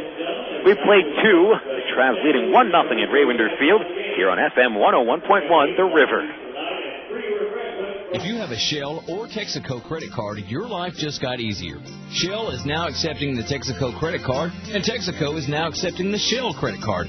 That's right, both cards work in both places. In fact, both credit cards are welcome at over 23,000 Shell and Texaco stations nationwide. With that, the likelihood of not finding a gas station when you need it just went down the storm drain. The same conveniences still apply to both. You can pay at the pump or fill up with a few groceries inside. And if you're short on cash, you can still use them in the nationwide network of Plus ATM machines. And they're still available with no annual fee. But if your wallet hasn't been blessed with one of these credit cards before, here's its chance. You can apply by calling 888-98-SHELL or visit www.shellcreditcard.com. You can also apply for your Shell credit card at any Shell Superstop, your one-stop shop all across Arkansas. Go your own way with National Car Rental. Take a one-tank trip and discover Arkansas. National's great weekend special is just what you need for a trip to the Ozarks. Or get your friends together and rent a minivan to visit historic Eureka Springs.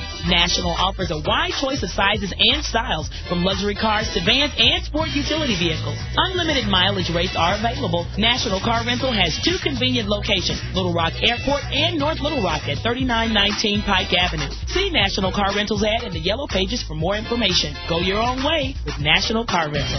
Sundays are sin tonight and repent tomorrow at Banana Joe's Island Party, Little Rock's newest nightclub located downtown in the River Market.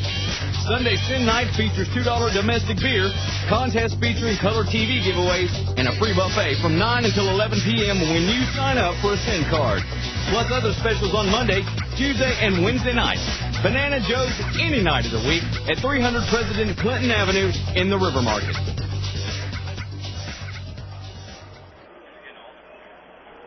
Travs and the RoughRiders moving into the top of the third inning at Ravender Field.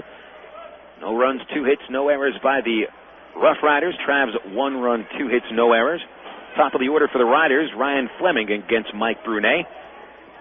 Fleming squares around to show bunt. He takes outside for a ball. Fleming, Ramon Ivar, and Lance Nix will hit against Brunet in the third inning. Brunet steps back, lifts the leg, and fires. Fastball high, 2-0.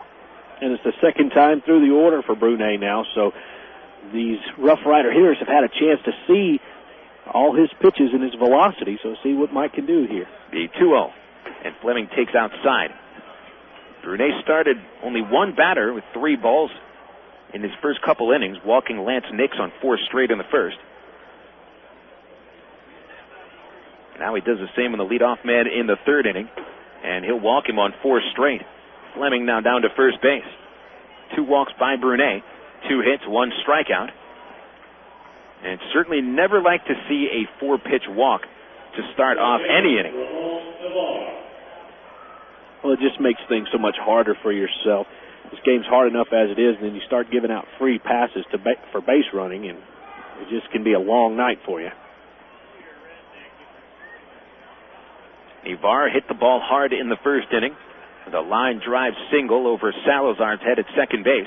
Brunet throws to first, almost picked Fleming off. He dives in safely. This RoughRider team, they run a little bit, 37 steals this year. Fleming has notched 4 of them. He's been caught 4 times. Jason Hill behind the dish. Average arm. Into the stretch, Brunet throws to first. And Fleming back in, standing up. Never know what Tim Ireland has up his sleeve. A couple of signs over at third base. Fleming takes a pretty good lead at first. He stays. Brunet throws a pitch way inside. Almost got Ivar on the front elbow. Ball 1. And Jason Hill will jog out to the mound. There's talk with Brunet behind the pitcher's mound. Had to go out twice now, both times after a 4-pitch walk to a batter. You almost feel with Brunet, now, regardless of how he did his last start, Mike was just tremendous against Frisco last time out. But judging on how he had performed early in the season, it's almost like you expect for something negative to happen. And of course, it's probably because Mike didn't start off very well this year, with an ERA over 10 until his last start. And he still has to show that he can consistently get batters out. He's got the stuff. He'll throw a pitch to Ivar, taking the low, ball 2. Well, he was able to work out of semi-jams in the first 2 innings, and he'll have to do so here in the third. He still hasn't thrown a strike in the third inning. A 2-ball pitch, high and inside. That's 7 straight missed. Man at first base after a 4-pitch walk. And now a 3-0 count on Ramon Ivar. This is just this kind of lack of command is something that can't be coached against. You can't manage against that. There's really not much that the coaches or the catcher can do, and Ivar will walk. That's 8 straight balls thrown by Brunet. He's in a zone that nobody likes to be in. Keith Comstock going out to help him. The pitching coach jogs out to the mound. Jason Hill took 2 steps towards the pitcher's mound, and Comey waved him back behind the plate. He said, "This is just for me to go out and talk about." Well, again, confidence is such a big part of baseball, and now Brunet's confidence is shaken a little bit. Back-to-back walks, and there's nobody out in this top of the third inning, and the Travelers clinging to a 1-run lead. But still, the situation is that they haven't scored yet, even though they do have 2 on. So just go out there and focus on the batter and make good pitches. Lance Nix steps in. Nix walked on 4 pitches in the first inning. Brunet, first pitch, swing and a miss. That was a pitch on the inside corner, and Nix put a home run cut on it. Strike 1. Travelers leading 1-0 in the top of the third, but that lead in dire jeopardy. Nix, 7 homers, 31 RBIs. Infield at double play depth. Brunet from the stretch. Strike 2, inside corner. Another fine pitch. He's come right at Nix with 2 pitches.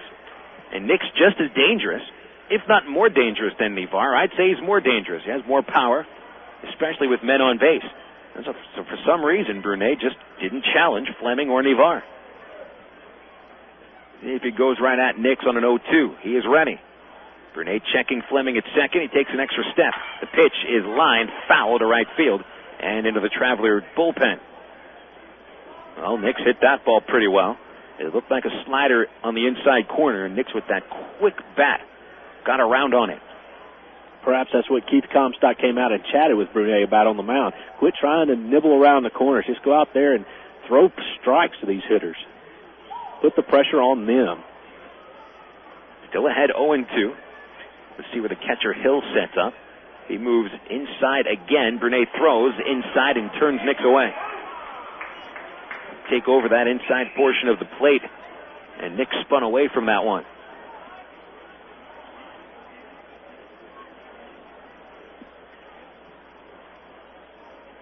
Nix gets back in.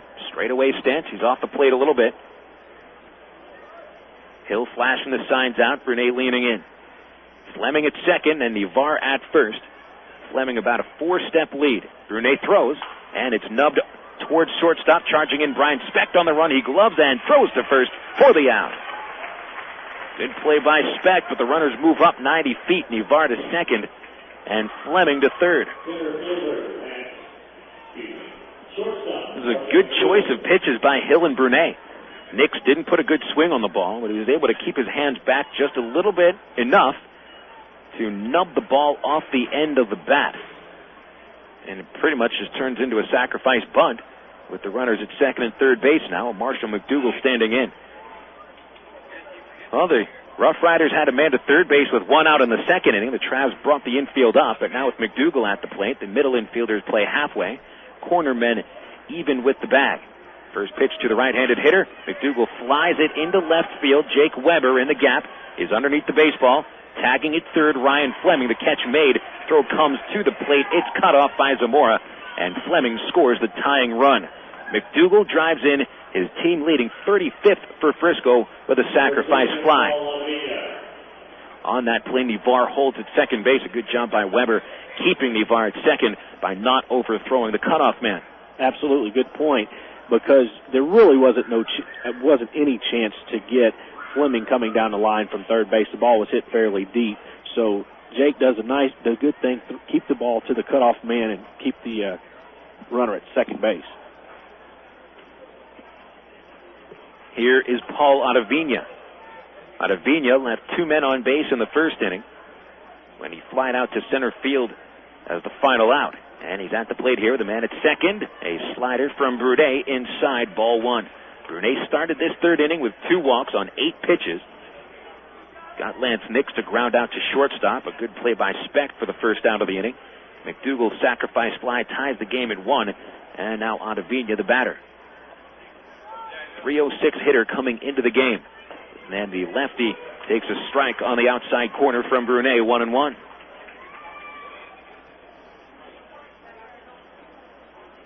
Ottavina, a veteran of a few minor league seasons, along with Cole Liniak, Kurt Eroso.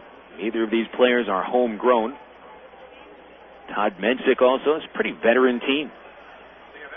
Count 1-1. Brunet's pitch. Fastball popped out of play for a strike. 1-2. It was a good pitch by Brunet in on the hands of the left-handed hitter, and he could do nothing but muscle it foul to the roof. I mentioned this veteran team. They're kind of surrounding the couple prospects, offensively at least, in Lance Nix and Ramon Nivar. Ryan Souls could be classified as a possible prospect, although he is not originally from the Texas organization. And he's not in the lineup today. Ottavina checks a swing on a curveball. Appeal. No swing. Ben Clanton, the first base umpire, took the appeal and said Ottavina did check the swing. And from up here, it looked like a good call. Ottavina never really brought the bat around across the plate. 2 balls, 2 strikes, a tie game, 1 apiece, top of the 3rd inning. Rough Riders have a chance to go ahead. Ivar will run on contact off of second base. We'll give him an extra few steps if there's a hit to the outfield. 2-2, Brunet's pitch. Swing and a miss. Strike 3, and the side is retired. Good job by Brunet. A very sticky situation. Mike allows just the 1 run on no base hits. A man left stranded at second. We'll go to the bottom of the 3rd inning. Travelers 1, Rough Riders 1. This is FM 101.1, The River. Race into savings at Guatney Chevrolet. Save $8,000 on the 03 Silverado trucks. Or beat that with up to $10,000 off the tough and rugged Avalanche. Put the Guatney pit crew to work for you with a brand new Cavalier as low as $179 a month and no down payment. Guatney is giving cash rebates of up to $4,000. Or get 0% financing for 5 full years. Take the checkered flag to Guatney Chevrolet in Jacksonville and drive home the savings. Restrictions may apply. See dealer for details. Miller Lite. Miller time. It's time to grab the fellas and hit defrost. Great tasting Miller Lite. Time to melt cold shoulders. Time to pull your mojo out of the freezer and warm it up on the grill. It's time for a great tasting Miller Lite. Great tasting Miller Lite. At a place called Miller Time. Miller Lite, Miller Brewing Company, Milwaukee, Wisconsin. Live responsibly. Looking for the perfect snack to go along with the game? Pick up America's #1 food craving and hit a home run with your family. With more than 300 varieties of cheese made right here in America, there are endless ways to cave to the crave. Stop by your local grocer for ideas on how to create mouth-watering appetizers that the entire family is going to love. Cheese is the perfect snack to accompany any game, and you'll be a winner with your family. The power of cheese. The Isle of Capri and Lula has your Isle 1 Players Club card. Earn comps, points, and mail offers. Receive cash back on the same day. Plus Isle miles for fabulous merchandise and Carnival cruises. New Isle players who join the new Isle 1 Players Club and earn 10 points or 1 hour of rated table play in one gaming day will win from $1,000 to $5,000 instantly. All part of the Isle $1 million giveaway. Come in and sign up. Earn 10 points or 1 hour of table play and scratch it off. Winning? That easy. It all happens with Isle 1. The best club, the most rewards, only at the Isle of Capri Casino in Lula. No purchase necessary. Full details at the Isle 1 booth. Tie game, 1 apiece, bottom of the 3rd inning here at Raywinder Field. Phil Elson and Steve Marston joining you on FM 101.1 The River. It's Kenny James leading off in the 3rd. And a first pitch strike thrown by Ben Kozlowski. Travs took the lead in the 1st inning when James bunted for a base hit, stole 2nd, took 3rd on a single, and scored on a ground out. He's batting right-handed, and Kenny takes a strike on the outside corner from Kozlowski. He starts the inning with 2 strikes. Kenny just finished a hitting streak that went 7 games. It was 0 for 7 in yesterday's doubleheader split in Wichita. Kenny was hitting .345 over that 7-game hit streak. Watch out, pitch thrown towards his head. He ducks underneath it. The count is 1-2. Kenny seeming to get a little more comfortable in the number 1 spot in the lineup. He's been batting 9th most of the season, at least since Nathan Haynes rejoined the team, the 1-1. Change-up called strike 3. Actually, that was the 1-2 pitch right down the middle. And Kenny looks at strike 3. Kenny smiles a little bit as he crosses paths with Peter Durfee, the home plate umpire. And I think all that Kenny could say on that was, yep, you got me. And just head back into the dugout. It looks like that's what he does. Well, he was clearly fooled on the pitch and becomes the first strikeout victim of the night for Kozlowski. Oscar Salazar standing in. First pitch fastball high and outside, 1-0. Oscar singled in the 1st inning, sending James from 2nd to 3rd base. Here's the 1-0 from Kozlowski, right down the middle for a strike. Saw some power from Oscar recently. He hit 18 home runs a couple of years ago in Midland. And he can get up to the 15 home run plateau at Raywinder Field. He'll take outside, ball 2. Oscar has shown pretty much power to left field. He hit line drives into the gaps in right center field. The 2-1. Here's the pitch. Fastball fouled back. Good swing by Salazar. It'll go back down. 2 balls, 2 strikes.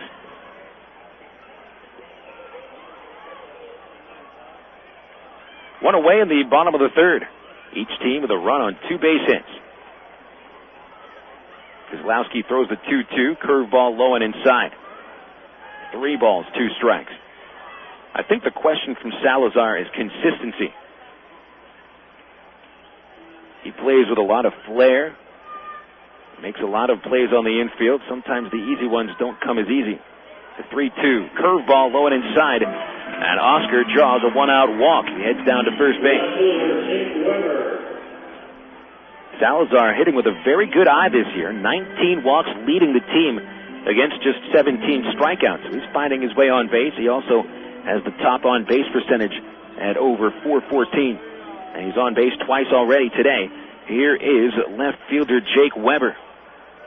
Batting left-handed with Salazar at first and 1 away. Jake takes a fastball just a bit high, 1-0. Jake in the first inning grounded out to first base, bringing James across the plate from third. Put the Travs ahead 1-0. This is an interesting matchup of 2 lefties. One Goliath at 6'6", that's Kozlowski, and then there's Weber at 5'11".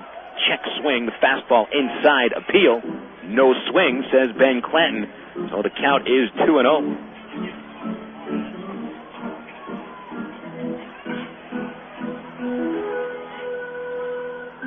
The RoughRiders giving a lot of room into the right field corner. Weber can turn on a pitch. The 2-0. Fastball hit high to left field. Easy play for Fleming. Ryan 1 step in to make a one-handed catch. And Weber is the second out of the third. Brings up Mike O'Keefe.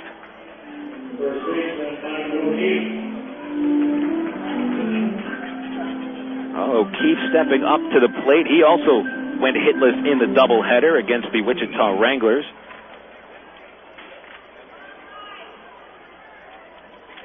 O'Keefe went 0 for 6. He did line out once, so he hit the ball fairly well. Mike grounded out in the first inning on a bounce to the second. And the RoughRiders shift the infield. Levar, the second baseman, playing 2 steps in the outfield.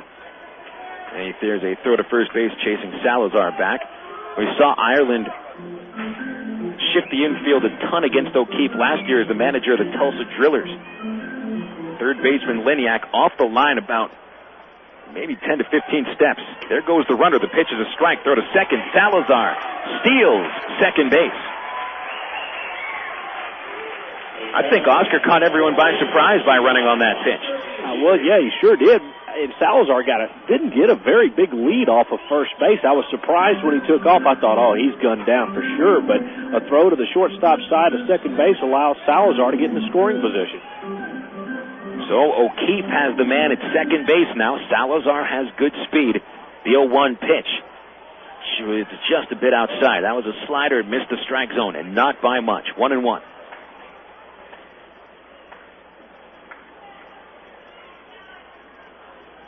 O'Keefe with 3 RBIs in the previous series, all on 1 swing of the bat. There's a curveball which drops in for strike 2, right on the inside corner.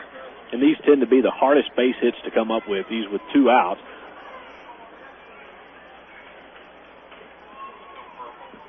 Kozlowski had a little bit of clay stuck in his spikes, and he gets them out by clicking his heels together. There's no place like home. There's no place like home. The 1-2, high and away. 2 balls, 2 strikes. Kozlowski pitching high in the strike zone with fastballs. And he's going towards the knees with his breaking pitches. 2 balls, 2 strikes. The pitch, fastball, looped over third base, down the line, foul ball. Oh, Mike got jammed on that pitch, just fought it off over the third baseman's head. And fouled by about a couple of feet. Still the count, 2 balls, 2 strikes. Game tied at 1 in the bottom of the third inning.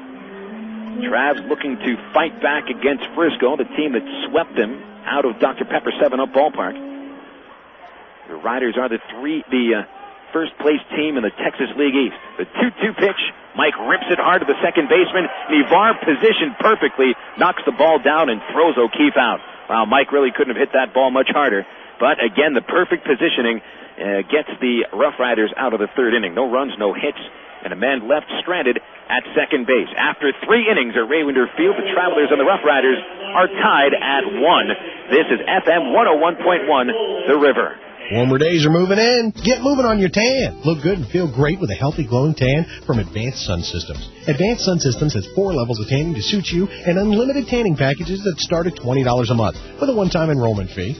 Advanced Sun Systems also has the hottest swimwear and beachwear with colors and styles you won't find anywhere else. It's summer year-round at Advanced Sun Systems, located on Chenal Parkway, Maumelle, and the North Little Rock location that offers the incredible UV-free Mystic Tan. Make your appointment today at Advanced Sun Systems and get ready for the ultimate tanning experience. Synonymous. Words alike in significance and meaning, like summer and baseball.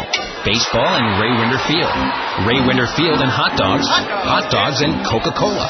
Yes, Coke is joining the Travs All-Star lineup this summer right alongside the future Anaheim Angels wearing the Travelers uniform. Enjoy the best value in family entertainment in Central Arkansas. Raywinder Field, the Arkansas Travelers, and Coke. 3 summer classics. Call 664-1555 or visit our website at travs.com. It's toaster time anytime this month at Sonic, because Sonic offers their full menu all day. Choose from our Chicken Club Toaster Sandwich, our Bacon Cheddar Burger Toaster, or our 3 Breakfast Toaster Sandwiches, made with egg, cheese, and your choice of sausage, bacon, or ham. All on thick, delicious Texas toast and made after you order it. So now when you drive into Sonic, you can get a toaster sandwich for breakfast, lunch, or dinner. Whatever you want, whenever you want. Only at Sonic. Miller time. It's time to tuck the sun in and give it a goodnight kiss. Miller time. It's time to put the 9 to 5 back on the shelf. Miller time. It's time to wear the knife, have the cape, and break out the Miller Lite. It's time for real time. At a place called Miller Time. Miller Lite, Miller Brewing Company, Milwaukee, Wisconsin. Live responsibly. Mike Brunet pitching to Cole Liniak here in the 4th inning of first pitch ball. Game tied at 1 after 3 innings. Brunet in his 4th inning of work. And Mike's pitch right down the middle for a strike to Liniak. It'll be Liniak, Kurt Eroso, and Todd Mensick. We'll take it over to Steve Marston for the next 3 innings of play-by-play. Thanks very much, Bill. The 1-1 coming from Brunet. And it's downstairs for ball 2. Brunet has had trouble in each of the 3 innings that he's worked here tonight, having so far wiggled out of all danger, only giving up 1 run. Here's a 2-1 pitch hit on the ground. Nice play by Zamora at third base. That ball had earmarks for left field, but Zamora cuts it off, ranging to his left, and makes a fine play to retire Liniak for the first out of the top of the 4th. That'll bring in Kurt Eroso. Eroso hit a triple to straightaway center field his last time up. That was very close to being a home run. Eroso hit it off the very top of the wall, but was not given the call by the umpire. It was ruled to have been in play as the first pitch to him is down for strike 1. But he wound up with a triple and then was left stranded there to end the 2nd inning. The 0-1 pitch from Brunet, he deals, and it's hit on the ground, chopped foul, third base side. How about that? Really, the difference between Frisco leading by a run and the game being tied is literally maybe about a half inch. That's about how much more wall that Eroso's triple had to carry before it got over the fence. It is a game of inches. It's a cliche, but it's the truth. The 0-2 pitch from Brunet coming, and it's lifted in the air deep center field, just like the last one, way back. James looks up, this one again off the top of the wall, and motoring into second base is Eroso. He has blistered 2 pitches from Brunet tonight for extra base hits, and again, that one didn't miss by very much from being out of here. Those are rocket shots. They are getting out to center field in a jiffy. Designated hitter Tom Mitznick steps in. He's 0 for 1 tonight. He rolled out to Mike O'Keefe at first base his first time up. Travs, in this all-important series against Frisco, trailed by 3 games in the loss column coming into tonight's play of these RoughRiders. And with a 4-game set, you can make up a lot of ground as the first pitch is swung on and lifted in the air on the infield behind second base. is Specht. Actually makes the catch just to the left of the bag, and Minsick is gone just like that. And there are 2 outs in the inning, and catcher Jeff Goldblatt steps up to the plate. Phil, we got some scores. Yeah, Minsick, by the way, 0 for 10 to start his Rough Rider career. Well, just one game to tell you about in the Texas League on your Southwest Airlines scores. Round Rock 3, San Antonio nothing. And the Round Rock Express starting to play some good ball. They've won 4 in a row. 13 wins, but 33 losses. They have pretty much clinched a last-place finish in the first half. Brunet's first delivery is lifted in the air, foul out of play, first base side by Jeff Goldbach. And I'll run down those Major League scores the next inning. 2 outs here. Let's just hope that Mike Brunet gets out of this inning so we don't have time to give a Major League scoreboard. Absolutely right. 0-1 to the 9th hitting Jeff Goldbach. Just as soon he'd be the final out of the inning and not turn this batting order over. Brunet deals the 0-1 in the ground. Nice stop by Jason Hill. And as we talked about earlier, Jason may not have the strongest arm of any catcher you'll find, but he does do a good job behind the dish of blocking balls in the dirt and is a good defensive catcher. And the Travs pitching staff have a lot of confidence in him to be able to throw pitches like that, knowing that base runners won't be able to advance. Brunet steps off the rubber before the 1-1 pitch. 2 out here in the top of the 4th inning. We're tied at 1. Each team with a run on 3 hits thus far tonight. Brunet checks his runner at second, now comes to the plate. And off-speed delivery is in there for a strike 2 called. And now Brunet just 1 pitch away from having a relatively easy 4th inning despite that monster double that was hit by Rosso moments ago. 1 ball and 2 strikes. Right-handed hitting catcher in the box versus the right-handed pitcher. Brunet deals and swung on and missed. Strike 3 to end the inning. Brunet racks up his his 3rd strikeout of the night, and a double is wasted by the Rough Riders. At the end of 4.5, it's Frisco 1 and Arkansas 1. This is Travs Baseball on FM 101.1 The River. Well, ladies and gentlemen, the votes have been tabulated, and here are the winners. Voted Pulaski County's best barbecue, Pig and Chick Restaurant. Voted Pulaski County's best catfish, Pig and Chick Restaurant. Voted best plate lunch, once again, Pig and Chick Restaurant. And last but not least, voted best family dinner. And you guessed it, the overall winner, Pig and Chick Restaurant in Sherwood. Congratulations to Pig and Chick Restaurant, just 2 blocks south of Kiel Avenue in Sherwood. To dine at your house, call 834-5456. To place your order and pick it up at the drive-thru window. Or to cater your family or company parties over the holidays, call 834-5456.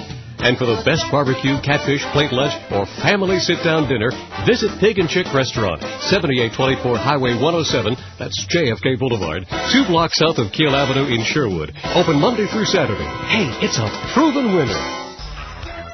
Boy, it sure gets hot during the baseball season, and Ready Ice, Arkansas's largest ice company, is always the best choice to keep your favorite drinks cold.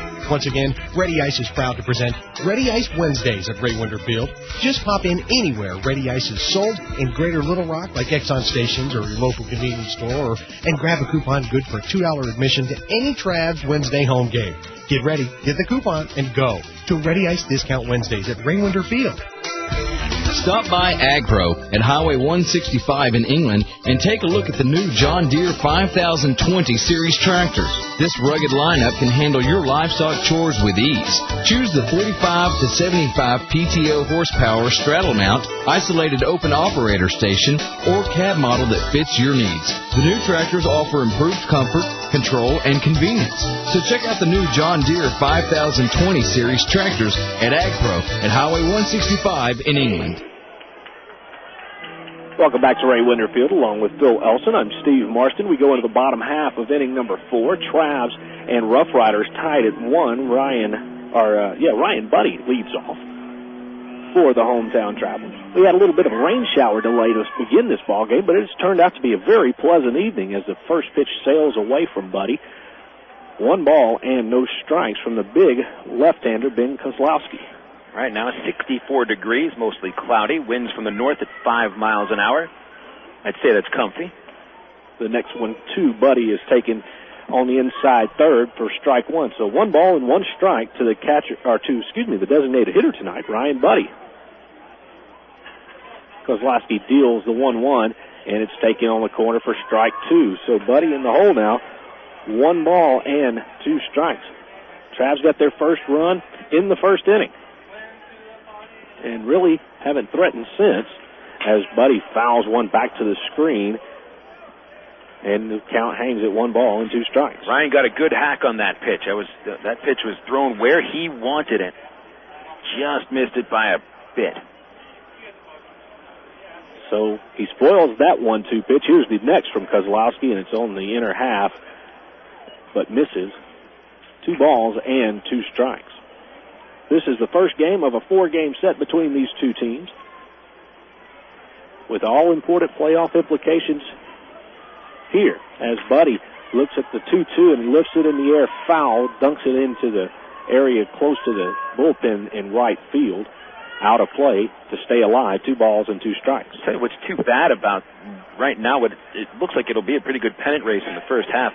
These 4 games are the final 4 games between the Travs and the RoughRiders until the second half of the season. It just turns out that the Travs play Frisco as many times as they do the West Division teams in this half. The 2-2 just misses and runs a count full. 3 balls and 2 strikes. Yeah, that really is kind of too bad, because you want to be able to play the teams within your division as many times as you can to be able to make a run at a pennant. The 3-2 is hit in the air to left field and pretty deep. Going back on his horse is Fleming. He looks up and it is gone. No, it's not. I beg your pardon. It hit off the top of the wall. I thought the umpire for a moment was about to signal that Brian touched them all, but he did not. Hit off the top of the wall, and it'll be a stand-up double for Buddy, but he didn't miss it by much. Right off the top of the Coleman Milk sign in left center field, which is white, and you have a real tough problem judging whether the ball leaves the fence or whether it hits the top of the fence. Boy, both teams are just playing ping pong with the top of the fence. Kurt Eroso twice hitting the dead center field wall, and now Buddy climbs the left field wall. Nobody has... Raywinder Field right now is winning the battle. Absolutely. So now with Buddy at second base, it's time for Brian Speck to hit. He squares as if to bunt and takes the ball outside for a 1-0 count. Buddy, the runner at second base after that shot that he hit off the wall just a moment ago, has a chance to be driven in here by the shortstop, Brian Speck. 1 ball, no strike pitch. Brian again squares the bunt, and again, Kozlowski misses outside. 2-0. I'm going to see now how Kozlowski responds after letting that leadoff man on base. Brune showed a little moxie in the 3rd inning, even though he walked the first 2 batters by allowing just the 1 run.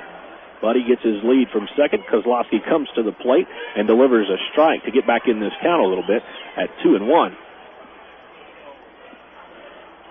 Kozlowski has an unusual style of working from the rubber with base runners on. He has almost like an open batting stance, where he's pointed his front foot toward third base. The 2-1 comes, and it's taken upstairs, and the count moves to 3 balls and 1 strike on the switch hitting shortstop, Brian Speck.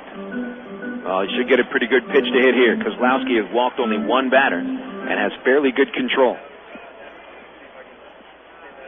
Buddy bluffs at second base, trying to get in Kozlowski's head. He delivers home, hit on the ground, is short. Nice play there by McDougal, the shortstop. Throws to first to retire Speck, but the base runner does move up 90 feet. Buddy now at third base for Jason Hill, who had a solid single his last time up, and another one of those will break this 1-1 tie. Good job of hitting by Speck. He got that pitch he was looking for, hit it hard. While we have the chance, a quick look. Oh, no, not right now. I don't want to jinx this. A chance to put the Travs ahead here in the 4th inning. We'll get to those major league scores when the next chance arises. The infield will play in for the RoughRiders at all 4 positions. That's Kozlowski trying to work out of a little jam here. Runner at third base, and only 1 out. The big left-hander deals to Jason Hill the first pitch and misses low for ball 1. Jason is single in the 2nd inning, but he is hitless in his last 11 at-bats with a man in scoring position. It's a batter that had been hitting very well in clutch spots in April, and no more in May. The 1-0 is hit hard and just fouled down the left field line. Boy, Jason smoked that one, but just missed it in the foul territory. So the count moves to 1 ball and 1 strike. All the infielders for the Rough Riders are just about a step or so beyond the grass on the infield. Well, now they move back a little bit. Third baseman Liniak playing behind the bag after that big shot by Hill as he looks at the 1-1 and fists it back to the screen. 1-2 now. So a big opportunity here for Jason to break this tie. Travs have 1 run on 4 base hits. Frisco with 1 run on 3 hits. And again, the infield playing in with the exception of Liniak at third base. He's about halfway at his normal position.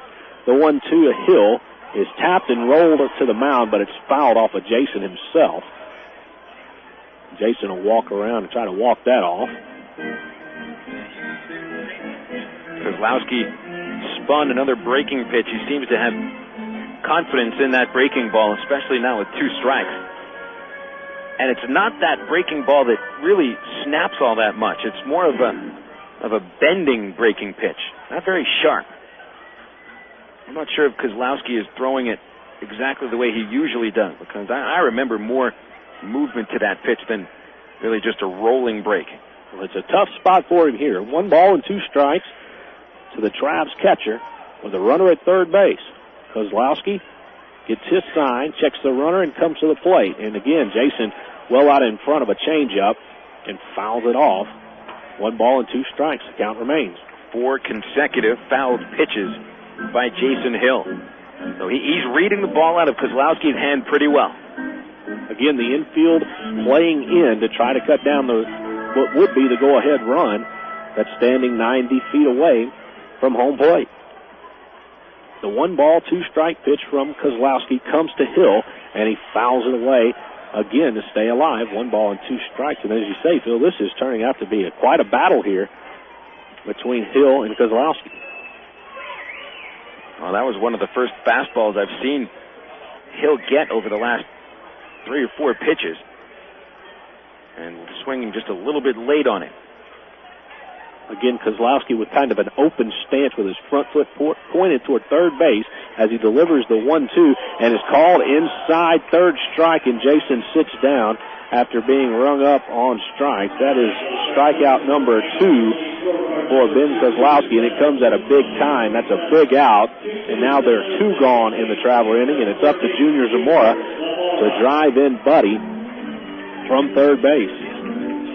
Well, a good pitch from Kozlowski came on the hands of Hill with a fastball, and it did hit that inside corner. First pitch, the Juniors hit hard into right center field. Drifting back is both Nix and Aroso, and at the wall making the catch is Lance Nix. 1 pitch, and the inning is over as Zamora flied deep right center field to make the final out of the inning. The Travs waste the leadoff double from Ryan Buddy. At the end of 4 innings, it's the Travs 1 and the Rough Riders 1. This is Travs baseball on FM 101.1, The River. Did someone say free car? Manny, Mo, and Jack give Tony a chance to win a new car. Word is, I can win a tricked-out Mitsubishi Spider or Evo, and you know I'm hearing that. Pet Boys, Sobe, and Quaker State are giving you a chance to win a fast and furious ride, just like in the movie. Get your adrenaline rush when you enter to win at Pet Boys stores, petboys.com or SobeBev.com. And check out Too Fast, Too Furious in theaters June 6th. Pet Boys, we're car people. Void or prohibited, no purchase necessary, must be 18 to enter, see store for details. Honey, what's for dinner? Hot dogs. We had hot dogs last night, and for breakfast today, and lunch. I'm playing the French's Mustard Instant Win game. Every bottle has a giveaway. You can win $50,000 instantly or tons of great stuff from Six Flags. Well, French's is my favorite mustard. Now it's even better. No purchase necessary. Void or prohibited by law. All claims must be postmarked by 12/31/03. Must be legal U.S. resident, 18 years to enter. See specially marked packages of French's Mustard or www.frenchesfoods.com for details. Nothing cuts the mustard like French's. Hey folks, it's John Madden here to tell you about the May Best Buys at Ace Hardware. If you're repainting a room, come in today and buy 2 gallons of Ace Royal Touch Eggshell Wall and Trim Paint at $16.99 each and get the 3rd gallon free. Not only can the folks at Ace help you match over 1,400 colors, the Ace Royal brand comes with a 25-year warranty and is backed by the Good Housekeeping seal. So hurry in to your local Ace Hardware throughout the month of May. Ace, the helpful place. Quantities limited, available at participating stores. Right now, it's nighttime. And you're wondering why fast food places lock their doors, hunker down, and hand you food out the window. Ooh, scary night people. Activate the electric fence. Look, at Denny's, we know night people. We know you like to relax with little mini burgers and zesty nachos. You're not scary.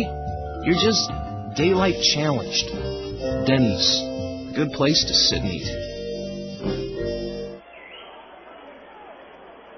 Back here at Ray Winder Field, a 1-1 game between the Travelers and the Rough Riders. Steve Marston, along with the voice of the Travelers, Bill Elson, as Mike Brunet returns to the hill. And Brunet will face the top of the order. And Fleming swings at the first pitch, and Ryan knocks one in to right field for a leadoff base hit. Before we go much further, we'd like to thank Lenny's Sub Shop, our friends out there on West Chenal, for providing the press box food for the denizens of the gym box up here. We're getting thumbs up from Tommy Adam, the scoreboard operator at the ballpark. He loved his, what'd you get today, Tommy? The turkey sub? You had the tuna? It's pretty good, huh? Famous for cheesesteaks, but that's not all they have. Brunet will face now Ramon Navarre, and he signals the first ball right back up the middle. Brunet fields and turns a double play. Nicely done by the pitcher. Boy, it caught me by surprise. Little nubber right back to the mound. Brunet starts a 1-6-3 double play, and that is an Exxon Double B's double play. Exxon Double B's gas it, grab it, and go. And the Travs, who had looked like they were going to start this inning in kind of a bad way, get out of it very quickly. And there are two out in the innings for Lance Nix. Nix walked his first time up and rolled out to Speck in the third. His first pitch from Brunet, he doesn't swing at, and it's called for strike one. Yeah, what did you have today from Lenny's Sub Shop, Steve? I had a Philly cheesesteak. I had the chicken Philly cheese, which was outstanding. Great stuff out there. 0-1 from Brunet is hammered into center field, and it drops down for a base hit. Kenny was coming on pretty hard, but discretion the better part of valor that time. Kenny lets the ball hit in front of him, and a clean single for Nix. But how big is that double play right now for Mike Brunet's confidence and for this game here, tied at 1? It's almost as big as that chicken Philly cheesesteak I had today. I got to harp on it a little bit. They hook us up. We had about 14 sandwiches up here. People are fighting to get into the press box during Wednesday home games when Lenny's Sub Shop brings up the subs for us. There goes the runner. McDougal looks at the first pitch and fouls it away, I think, or is it going to stay in play? No, it's not. It's going to get into the first base seats down the right field line, out of play. Running on the pitch was Lance Nix from first base. A little hit and run action put on by Tim Ireland, the manager of these Frisco Rough Riders. McDougal hitting .264 coming into tonight's action. 3 homers, 34 driven in. And the right-hander gets in the box to face the right-handed pitcher, Brunet. Brunet checks his runner at first base. Now comes to the plate with the 0-1, and it's taken inside. 1 ball and 1 strike. McDougal picked up the RBI of this game for his team with a sacrifice fly in the third inning, bringing in Ryan Fleming from third base. He'll wait a 1-1 pitch now from the Travs right-hander. And a pitch out, nothing doing. Getting back to first base is the base runner Lance Nix. Good idea by Travs manager Ty Boykin, but nothing happening on the pitch out. 2 balls and a strike now to the right-handed hitting shortstop from Frisco. Taking his time to get back in the box, awaiting the 2-1 pitch from Mike Brunet. Brunet instead throws to first base. Pretty good pickoff move. O'Keefe wanted the call, but doesn't get the out at first base. So everybody's safe. and it's still 2 balls and 1 strike. Brunet in his third start as a pro. His last one at Ray Winder Field was a one to forget.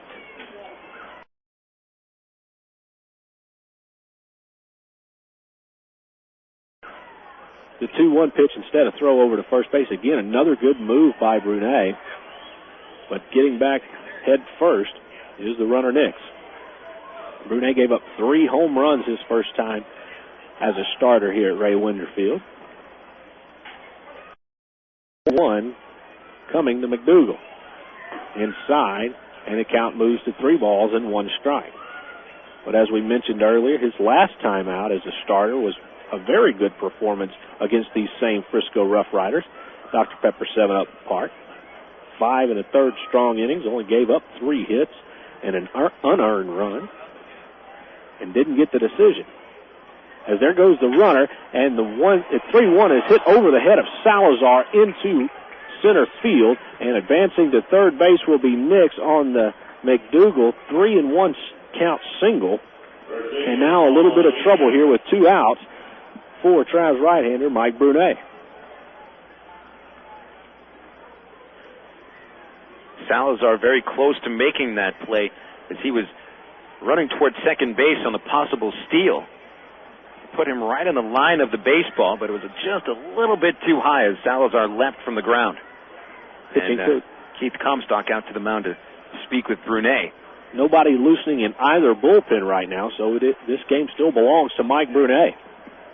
He got the first 2 outs of this inning after giving up a single to Ryan Fleming. Ramon Navarre hit a little shot right back to him at the pitcher's mound as he turned a 1-6-3 double play. But now he's given up back-to-back singles to Nix and McDougal and finds himself for the 5th straight inning in a bit of a jam. He's only given up 1 run to this point, but this is a critical situation here. Paul Ottavania, the first baseman, will step in. And Brunet will work from the stretch with runners at the corners and 2 men gone. Brunet first takes a throw to third and the first, that move that is widely used in professional baseball. But we've seen it work a couple times this season. I call it that Little League play, but the Little League play gets a couple Little League outs. So now he'll deliver his first pitch as bluffing a run to second base was McDougal, but he stays put at the bag as Brunet's pitches misses away for ball 1. Again, a critical situation here. Ottavania with a chance to at least drive in the runner at third base here with 2 out. As Brunet will deliver the 1-0 pitch downstairs, 2 balls and a strike. And that's something you don't want to do. You don't want to walk this guy.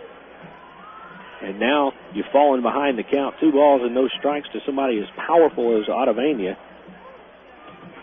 You force yourself to make a good pitch, but you don't want to make it too good that Ottavania can tee off on. The 2-0 is taken away, 3 balls and no strikes. He missed it high and away with the fastball that time. And now a sticky situation becomes a little bit more sticky here. 3-0 to Ottavania. Runners at first and third. Brunet deals a 3-0 right on the inside corner for a strike call. 3-1 now. Good pitch from Mike to get himself back in this count a little bit. Now Trav's catcher Jason Hill steps in front of the plate to flash a few signs from the dugout as to how the defense wants to play this 3-1 pitch. A run in the first for the Travs and a run in the third for the RoughRiders accounts for all the scoring to this point. Brunet's throw to first, and the runner is back in time. McDougal down at first base. Now I see Britt Del Chiario, Trav's backup catcher, put on some equipment and head down toward the bullpen. So it looks as if manager Tyrone Boykin will get one of his relievers loosening in a few moments. As Brunet delivers a 3-1, this one's hit in the air, lifted to right field. Carlos Duncan is there and makes the catch, and for the 5th straight inning, Mike Brunet gets out of a little bit of a jam. three base hits, 2 left, but no runs. That's the key. At the end of 5.5, it's still Frisco and Arkansas tied at 1. This is Travelers Baseball on FM 101.1 The River. Top Shoes, Arkansas's largest shoe store, and New Balance are proud to support our travelers. New Balance shoes come in the size and width that fit every Travs fan. And Top Shoes has the largest selection of New Balance shoes in the entire state. Not only does New Balance have shoes for athletes, Top Shoes have New Balance shoes for foot problems such as diabetic neuropathy or plantar fascia. The friendly employees at Top Shoes will gladly measure your feet and get that New Balance that is just right for you. Top Shoes is located in Little Rock, North Little Rock, Benton, Conway, Russellville, and throughout Arkansas. The Fish House is known all across Arkansas for its great catfish. But did you know that the Fish House can cater any event anywhere in the state? Catfish, chicken, hush puppy, shrimp, fries, coleslaw, baked beans, all of them cooked on site. The Fish House even provides plates, utensils, and napkins for up to 3,000 people. All you have to do is eat, because the Fish House takes care of everything else. Come see us for a great meal in Conway at 116 South RoughRider, or call toll-free 877-661-3774 for the Fish House. Imagine what it feels like to be a hero every day. You can make a difference in the Coast Guard. Jobs that matter. Join the Coast Guard or Coast Guard Reserve. Save lives, stop drugs, protect the environment. Call toll-free 1-877-NOW-USCG. Coast Guard. Jobs that matter. Call toll-free 1-877-NOW-USCG. The Coast Guard. Jobs that matter. The best part of a convenience store is convenience. Double B's Exxon wants to make your trip to our stores as convenient as possible. That's why we featured Speed Pass at our Exxon locations. Speed Pass is the easiest, most efficient method of payment at the pump, available exclusively at Exxon. Of course, Double B's Exxon features all sorts of ice-cold beverages and snacks. Double B's Exxon, locations at Greater Little Rock, are the places to pick up your Tuesday and Wednesday Travs Family Night discount tickets. And be sure to listen to the Double B's Double Play all season long. Double B's Exxon. Gas it, grab it, and go! Your home for Travelers Baseball. FM 101.1 The River. KDRE. North Little Rock, Little Rock. Welcome back to Ray Winder Field. On an 0-1 pitch, Carlos Duncan hits the ball sharply up the middle. A diving stop by Marshall McDougal behind second base. Knocks the ball down, but was unable to throw Carlos out. So he's aboard to lead off this fifth inning for the Travelers with a base hit on the infield. And now Kenny James will hit in a tie ball game. Steve Marston here on FM 101.1 The River, along with the voice of the Travelers, Phil Elson. And we welcome you back to the broadcast. Duncan will get his lead from first base. Now Kozlowski will deliver. No, he won't. He'll throw over to first and chase Duncan back to the bag. Well, it's a point in the lineup where Kozlowski will be paying a lot of attention to the Trav runners on base. Duncan with good speed. If James reaches, Salazar, all three runners with good speed. And even with men at first base earlier, Kozlowski has been paying a lot of attention to him. Throws over again. That's right. And if nothing else, if he's not going to pick these runners off, he's trying to at least cut down on their leads. And the more times you throw over, common sense says, the shorter the lead the runner will have. Not necessarily always. As Kenny squares around the bunt, Duncan takes off. He heads to second base and is thrown out on the play. So just like that, the Travs run themselves out of what could have been possibly a big inning. You never know. At least one run. Yeah, Duncan is caught stealing 2-6 on the play, and now Kenny James stands in with nobody on and one out, and has a one-ball count on him as he awaits the next one from Kozlowski. That one misses high and away. 1 ball and 1 strike. Now the corner infielders, with not a base runner at first, can play up a little bit to possibly take away the bunt from Kenny. 2-0 pitch, and Kenny lifts it in the air on the infield. This will be an easy play, it looks like, for Ottavania. He moves over in front of Navarre to make the play, and Kenny is retired, so the gamble to send Duncan hurts the Travelers there, as Duncan called out, and now James flies out harmlessly on the infield. And there are 2 quick outs here in the Travelers fifth inning. Let's try to run down some scores here. Some finals from the National League. Milwaukee 10, San Diego nothing. Jeff Jenkins 3 home runs. Richie Sexton hit his 15th. First pitch to Oscar Salazar is in there for a strike one call. Salazar a single and a walk today. Montreal a 7-2 win over the Florida Marlins. Alex Gonzalez hit his 9th home run. The 0-1 is nubbed on the ground to third. Nice play by Liniak, but his throw is nowhere near in time. Oscar, as we mentioned, runs very well. Liniak charged the ball, did everything he could on that little nub shot down the line, but could not throw out the fast Oscar Salazar. So the Travs still alive here in this fifth inning. And that's the third time tonight Salazar has reached base. He walked his last time up in the third and singled in the first. He is out recently for these Texas League teams. Now digging in is Jake Weber with 2 away here in the fifth. Kozlowski delivers, and the pitch is taken at the waist for strike one. Pretty well evenly matched game. 1 run apiece for both teams. 6 hits apiece. And both pitchers having to work in and out of jams. The 0-1 comes to the plate, and it hit him. Jake will take off down to first base after being hit by the pitch. I believe it got him on the arm. He's kind of checking out his elbow, it looked like. It caught him. So he's a hit batsman, and now there's 2 on for Mike O'Keefe. O'Keefe, with a team-leading 33 RBIs, has a chance to do some damage here.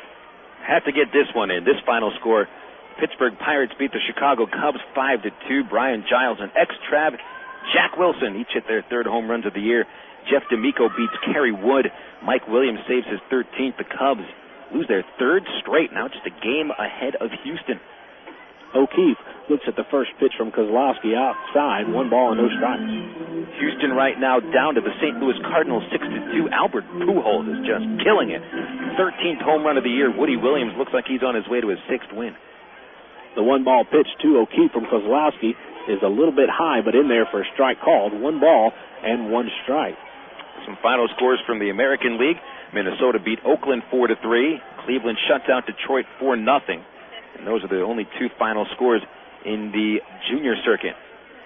The 1-1 from Kozlowski coming to the plate and turns O'Keefe away. Inside pitch, 2 balls and 1 strike. Again, Ramon Navar, like he did his last time, is playing O'Keefe on the outfield grass behind his normal position. That worked to charm O'Keefe's last time up as he rolled right to him. And now the 2-1 pitch is fouled away into the seats first base side as some fans scatter away. Now they're after the loose ball. O'Keefe had a chance to put the Travs ahead in both a chance to knock runs in the first and 3rd innings, grounding out to second base both times. Neither team has had a hit with a man in scoring position today. The Travs are 0 for 7. The Riders 0 for 9. Mike looks to change that right now. The 2-2 coming from Kozlowski, and again he turns away from the inside pitch.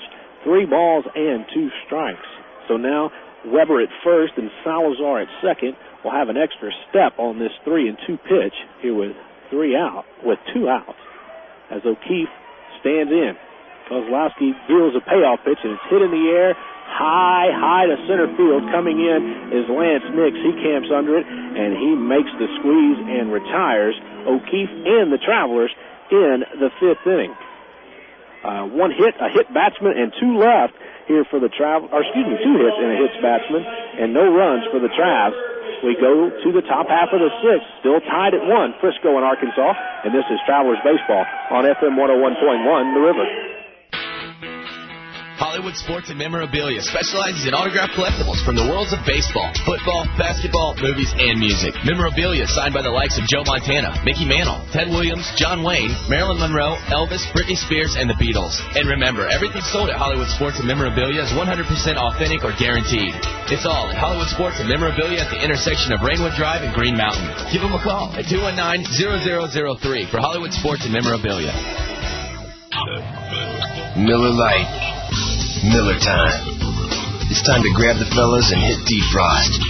Great tasting Miller Lite. Time to melt cold show.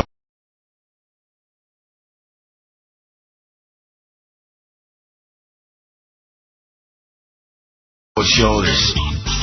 Time to pull your mojo out of the freezer and warm it up on the grill.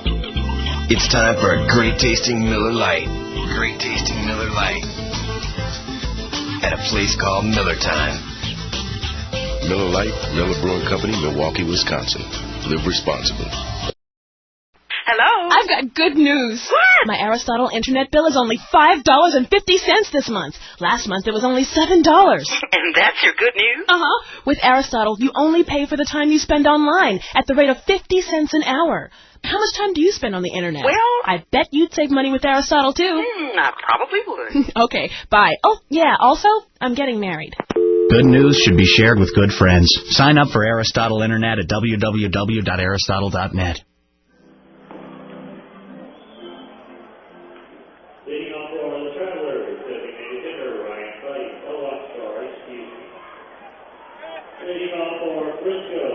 Welcome back to the Ray Winder Field.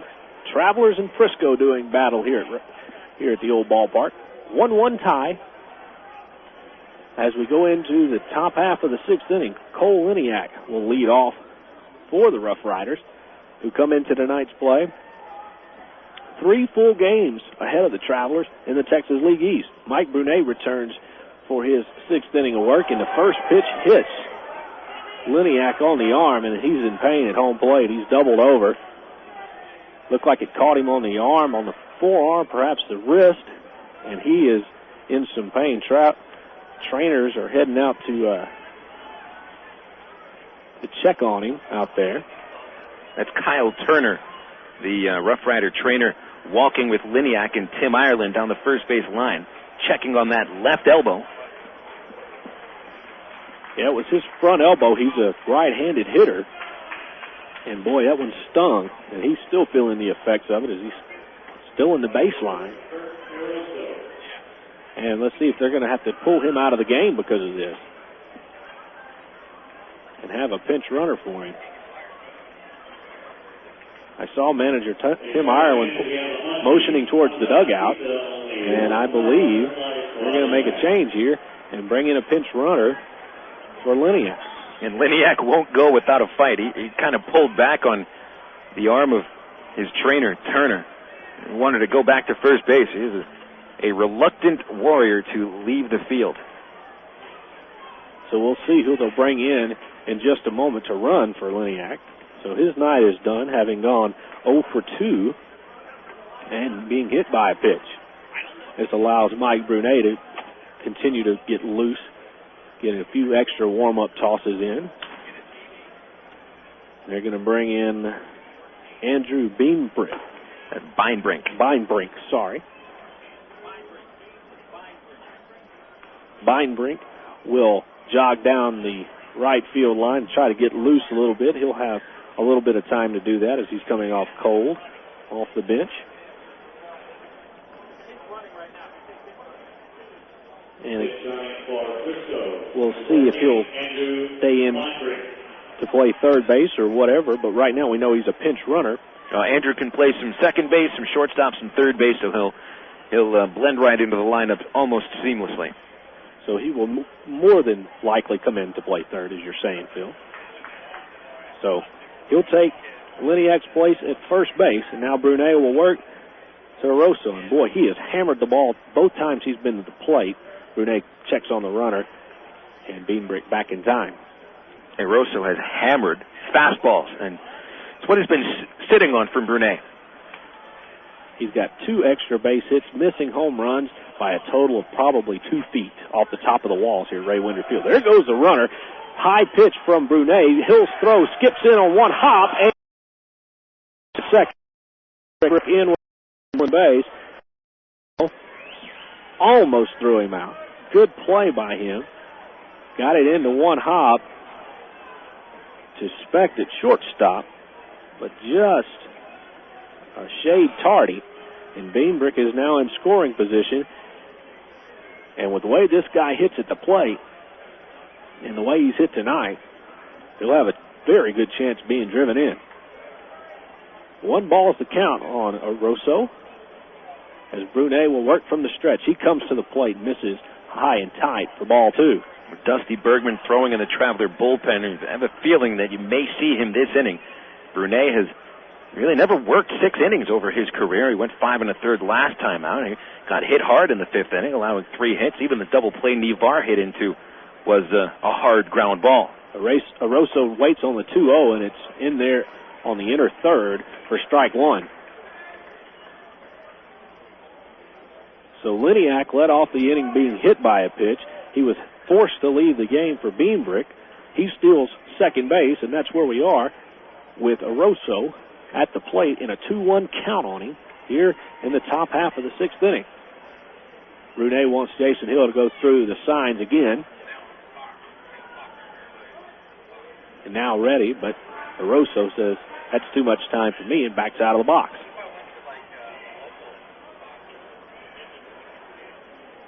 Aroso back in, righty on righty, this matchup, as Brunet will work from the belt.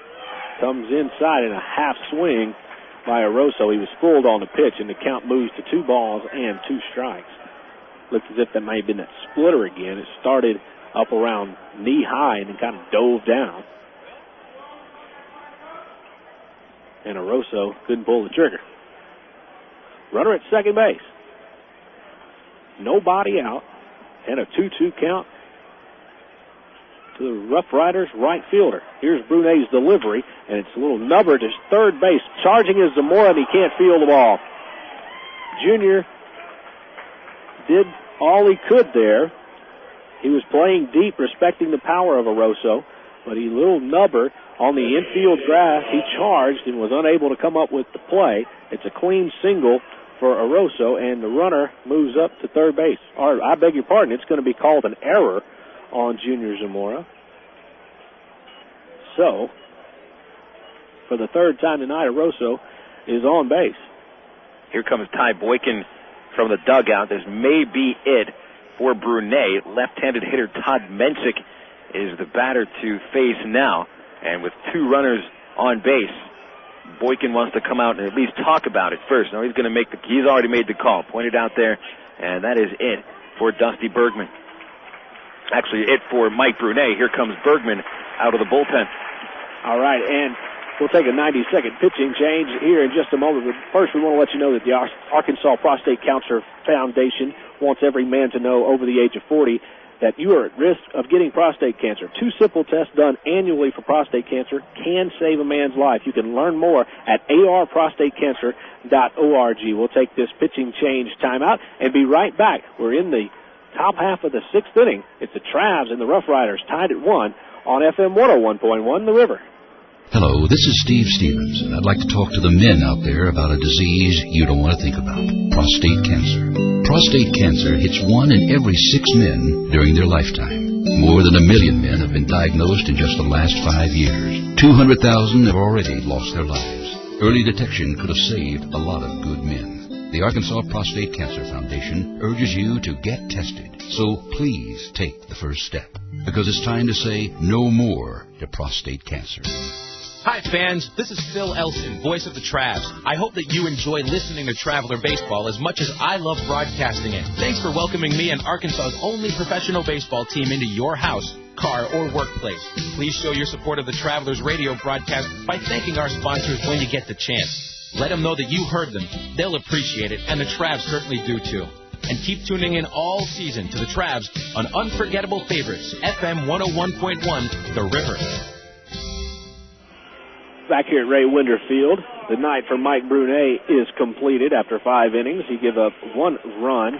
It was earned, 6 hits, 3 walks, and 3 strikeouts. He gives way to Trav's left-hander Dusty Bergman. We'll give you the numbers on Bergman here in just a moment as he comes in. Bergman 3-1 this season, no saves, a .418 earned run average. This will be his team-leading 20th appearance of the season. Bergman is 0-1 against the RoughRiders, allowing 3 earned runs in 3 innings, 9 base hits. He's brought on to face left-handed hitting Todd Mensick, but it doesn't look like Mensick will get a chance to hit here. Yeah, manager's playing a little bit of strategy, a little human chess game going on. Is now coming in to pitch hit is Jason Dewey. He'll hit from Minsick here in the 6th inning. Bergman comes on in a spot. Frisco RoughRiders at the corners, and nobody out.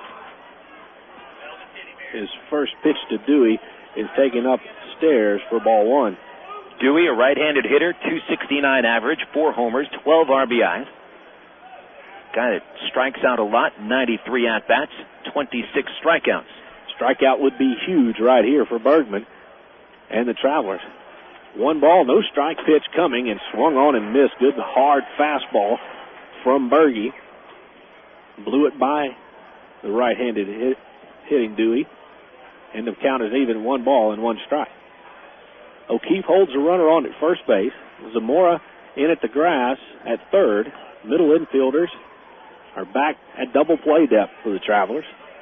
The 1-1 pitch is instead a throw over to first base. Chasing Aroso back. So Minstick's night is done. He went 0 for 2 tonight.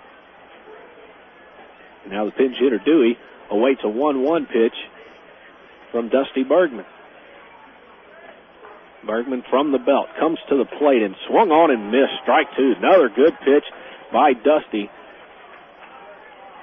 And a strikeout, as we mentioned, would be big in this situation, especially with the go-ahead run down at third base. Trav's yet to retire a Rough Rider here in the 6th, but Bergman looks to do so with a 1-2 pitch from the belt. It comes and just misses a little bit inside. 2 balls and 2 strikes.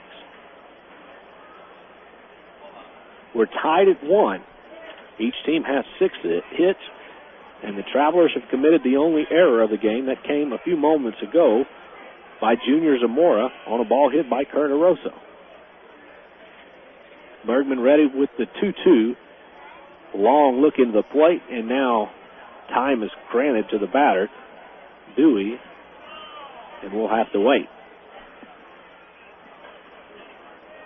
Critical point in this ball game. The Travelers don't want to give up any runs here. Bergman does not deliver the 2-2, instead throws over to first and chases the runner back. Trav middle infielders at double play depth, so they will give up the run for 2 outs. Travs have had some chances to score, so you can see the logic in that strategy. The 2-2 again is not made; it's instead thrown to first base. As Bergman and O'Keefe playing a little bit of catch. Jason Dewey, the pinch hitter here, has a 2-ball, 2-strike count on him. Trav's reliever Dusty Bergman delivers and misses away. 3 balls and 2 strikes. It had been a while since Bergman had thrown a pitch. 2 times over to first, and 1 time forced to step off the rubber as Dewey had timeout called. And now a full count. This is a critical situation here. On a full count pitch, you certainly don't want to walk this pinch hitter to load the bases, but you don't want to leave it too fat either. So Bergman's got to make a good pitch, and it's hit on the ground, though, to hold it short. Speck makes the turn, makes the play, and gets the force out at second base. A run does come home on the play, but a sure out by Brian Speck. The fielder's choice goes 6-4, and Beanbrick comes in from third base to give the Rough Riders a 2-1 lead. Well, now directly to a here in the 6th inning. Brune hitting Liniak with the first pitch. Zamora couldn't handle the slow grounder by Aroso, and those mistakes have resulted in a go-ahead run for the Riders. Now it's Jeff Goldbach, and he looks at the first pitch inside. 1 ball and no strikes. Meanwhile, Frisco is 0 for 10 with a man in scoring position today. In fact, they're 0 for 11, counting Aroso's error that he reached on. O'Keefe holds the runner at first as Bergman delivers a strike on the outer third of the plate to Goldbach to even the count 1-1.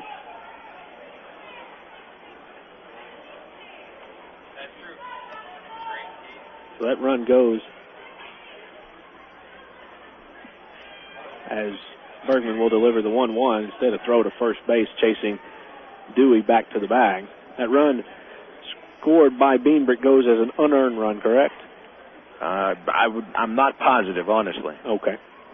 Well, I had to differ to you, the baseball man of so many years. Well, I wasn't sure either. We'll equate it up. All right.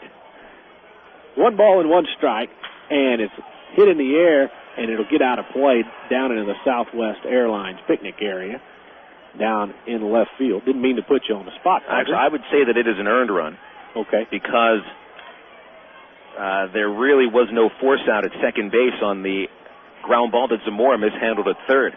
That would have sent Beinbrink from second to third base regardless, and then he scores on that ground out anyway. So Brunet's line is finished at 2 earned runs in 5+ innings. Still a pretty good start by Mike.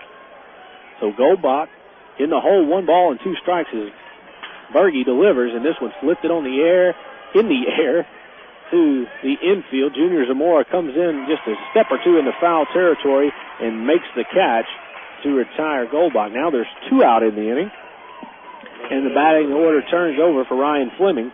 He'll step in. Fleming has struck out, walked, and singled in his appearances at the plate tonight. Officially 1 for 2. Jason Dewey is the runner at first base. And Dusty Bergman set to face this left-handed left fielder. 2-1 is the score. 1 already in for the Rough Riders here in the 6th as Bergman delivers, and the pitch skips almost away from the plate, not except for a good play by Jason Hill. 1 ball and no strikes. Game kind of slowed down a bit here in the 6th inning. Started with a hit batsman, and then an error, and then a fielder's choice, and then another out as Berge misses away. 2 balls and no strikes. And just look at the innings in which Frisco has scored their runs. In the 3rd inning, 1 run scored, no base hits. 6th inning, 1 run scored, no base hits. The 2-0 from Dusty is right in there, strike called. Good pitch on the outer portion of the plate. And it's 2 balls and 1 strike. A couple of pitchers were warming up for the Riders in the bullpen. Now they've just cut it down to 1 pitcher. And it's is that number 25 or number 35 warming up? Looks like 25 from here. 25, and that would be an infielder warming up. They may be putting someone in for the the third baseman Liniak. The 2 balls and 1 strike pitch misses away, so the count moves to 3 balls and a strike. And hey, for the first appearance of the season, Texas League President Tom Kaiser up at the press box at Ray Winder Field. The last park he made it to, I think. The 3-1 pitch is hit in the air, and James has to go back on his horse shy of the track and makes a catch. Boy, Kenny, I don't know if the ball just kept carrying on him or what, but he made that play a little bit more adventurous than it should have been probably, but he makes the out, and the inning is over. 1 run comes across the plate, and now at the end of 6.5, it's Frisco 2 and Arkansas 1. This is Travelers Baseball on FM 101.1 The River. Sports is fun, but it's just a game. Your life, on the other hand, needs a little more serious game plan, like preparation for a career in today's growing technical fields. That's why ITT Technical Institute offers associate's degree programs in areas like electronics, computer drafting and design, and information technology. The skills and knowledge taught are in technical areas that can have practical value in the workplace. For more information on ITT Tech, call 565-5550 today. Or find us on the web at itt-tech.edu. When Mac told me about BC Powder, I had no idea it would start a 20-year friendship. Yeah, I remember Tim laying on the locker room floor. It was my first televised wrestling match. You were the referee. A lot of help you were. I got tossed in the 3rd row of seats. Yeah, now that's a BC moment. My back was sore, neck was sore, shoulder was hurt, and you said, "Here, kid, here's a BC." Yeah, BC works quick. It'll get you back on your feet to do it all over again. BC is the best-kept secret in wrestling. Not anymore. BC Powder. Share the relief. Use as directed. It's toaster time anytime this month at Sonic, because Sonic offers their full menu all day. Choose from our chicken club toaster sandwich, our bacon cheddar burger toaster, or our 3 breakfast toaster sandwiches. Made with egg, cheese, and your choice of sausage, bacon, or ham. All on thick, delicious Texas toast and made after you order it. So now when you drive into Sonic, you can get a toaster sandwich for breakfast, lunch, or dinner. Whatever you want, whenever you want. Only at Sonic. Back here at Ray Winder Field, we go into the bottom half of the 6th inning. Travelers now trailing by a score of 2-1, and back on for his 6th inning of work is Ben Kozlowski, as he will face Buddy, Speck, and Hill here in this 6th inning. Travs have put a man in scoring position in each of the last 3 innings. Still haven't been able to score a run since the first. First pitch to the designated hitter is taken high for ball 1. Ryan Buddy is 1 for 2 tonight. He doubled his last time up, and he gets into this pitch, hits it long way to center field, but drifting back and making a chest-high catch is Lance Nix, just shy of the warning track, as Buddy put a little charge into it, but flies out for the second time tonight to the center fielder, Lance Nix. That'll bring in Brian Speck. 0 for 2 tonight. He grounded out his last time to Marshall McDougal at short and flied out to right field his first time. So Brian looking for his first hit of the night, and he'll step in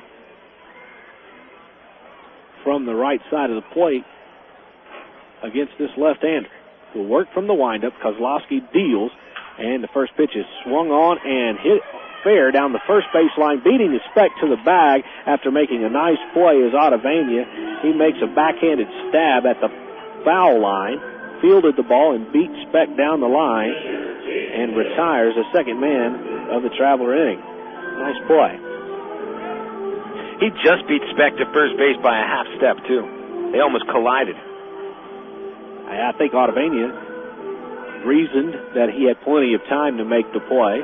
He fielded it a good 10 feet behind the bag, but Brian runs very fast. But he does win the foot race to retire the shortstop. That'll bring in Jason Hill. Jason got a clean single back in the second inning and was a strikeout victim of Kozlowski's in the fourth. He'll stand in with nobody on and 2 away here in the 6th inning. Travelers down by a run. Again, he'll work from the windup. Will this big left-hander, Ben Kozlowski. He delivers the first pitch high, ball 1. Tom Graham throwing in the Frisco bullpen in left field. Big right-hander. The lefty deals, and Hill slices it down the right field line, still carrying all the way to the wall and leaping and making the catch for the out is Kurt Aroso. Boy, a nice play by Aroso with his heels on the wall to rob Hill of what possibly could have been extra bases, but that retires the side. 1, 2, 3 at the end of 6 innings. Phil Elson on his way back. It's the Travelers trailing the RoughRiders 2-1, and this is Travelers baseball on FM 101.1 The River. Meet Bob, the carpenter. He's smart, he's a pro, and he wants the best for his family. What does he do? Join the union. Bob knows that a union carpenter maximizes his earning power, gets family insurance, and a pension plan he can count on. Plus, a union carpenter has access to union training, learning new skills, and advancing his career. Carpenters, pile drivers, floor layers, and millwrights. Join now and start enjoying the benefits. Call the Arkansas Regional Council of Carpenters at 501-568-2500 for more information. Hey, what's up? This is Lala, and welcome to Coke FM, bringing you the hottest new sound. Can be bought and sold, chocolate sold. The boy tried to keep it, but he lost his soul. On the road to the riches, he lost control. About the eye of a needle, I was often told. If you said was not to, you're off for gold, and your actions all told. This is Lala at Coke FM, keeping it real with the cool taste of Coca-Cola. You got an appetite, a taste that you can savor. Something different tonight. Irresistible flavor. Our chicken Cooking on the barbie, fish of the day. The Outback Grillers blow you away. Outback Steakhouse, it's just right. Outback Steakhouse. No rules, just right. Back at the ballpark, Steve Marston along with the voice of the Travelers, Phil Elson. 2-1, the Frisco RoughRiders lead over the Arkansas Travelers. Both runs scored without the benefit of a base hit. That's always frustrating as we welcome back in the voice of the Travelers, Phil Elson.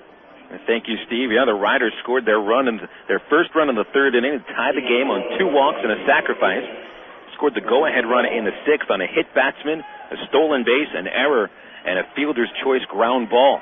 And talk about manufacturing runs. That's the boring way to play baseball. It's what puts people to sleep. But it has given Frisco a 1-run lead, and their starter Ben Kozlowski is pitching a fine game. Ramon Nivar leads off the 7th and takes a strike from Dusty Bergman at the letters. Nivar batting second in the order is followed by Lance Nix and Marshall McDougall. All 3 of these batters have reached base safely at least once. Nivar is 1 for 2 with a walk, and he'll take inside 1 ball, 1 strike. Mike Brunet started the game, 5+ innings. He is the pitcher of record with 2 earned runs charged to him. Nivar bounces 1 foul, and a nice play by his manager, Tim Ireland, over at the third base seats. And he decides to flip the ball into the stands. He does that right in front of the Texas League president, Tom Kaiser, who is supposed to fine any coach, manager, player, umpire that gives a ball to the fans in the stands. There's a chopper down the third base line and foul by 2 steps. Zamora fields it anyway and throws across. But that's 2 foul balls by Nivar.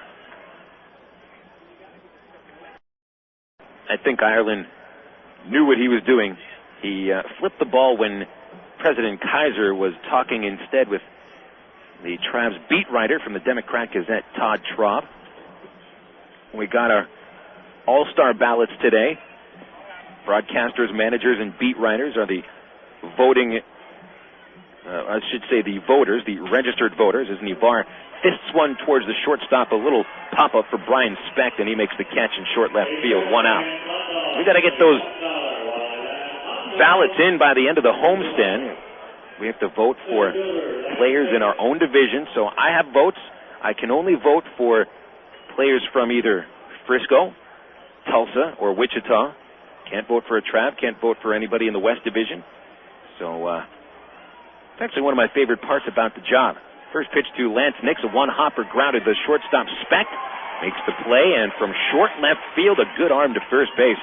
Nix is out.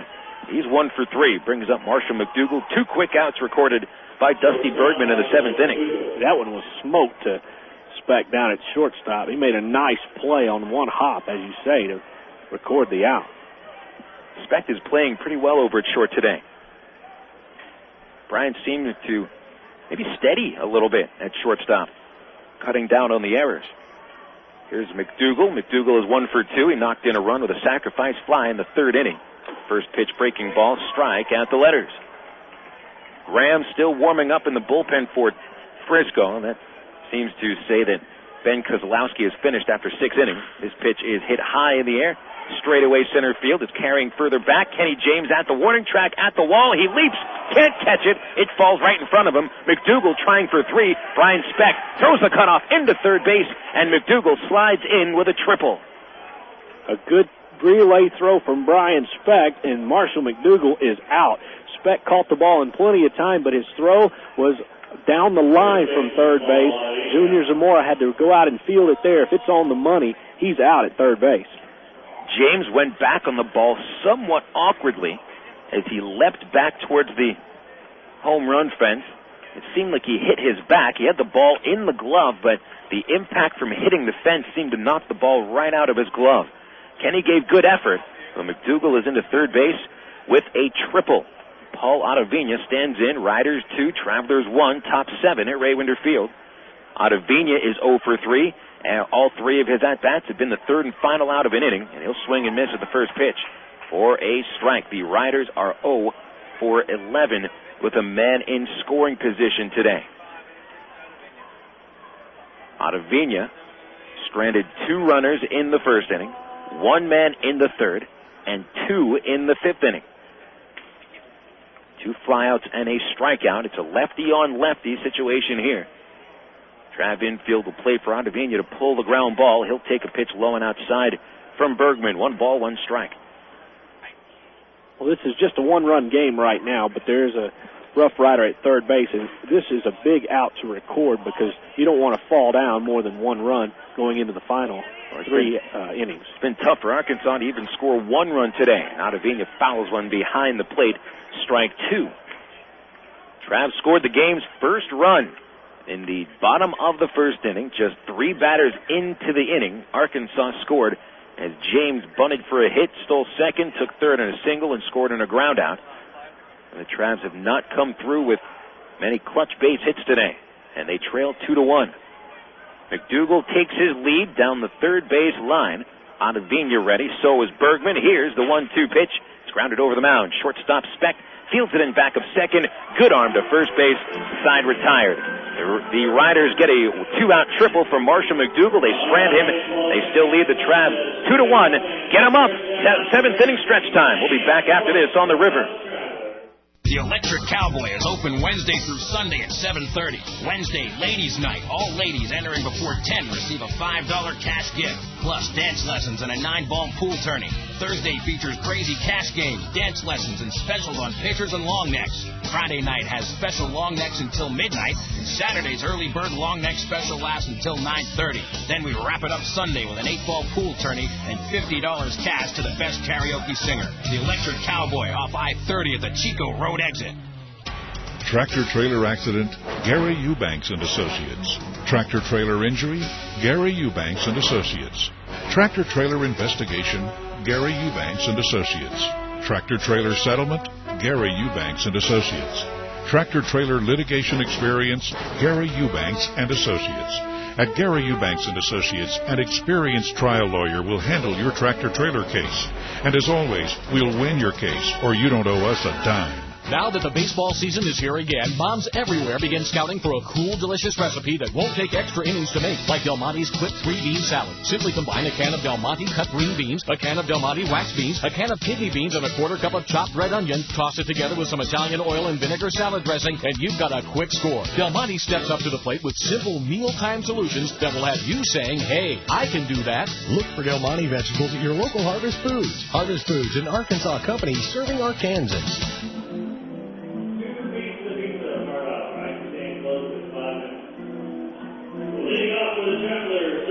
They sang the song, they sat back down, and man, that microphone was hot. I get this thing taken out to the ballgame for most of the games here, and that microphone just didn't seem to work very well.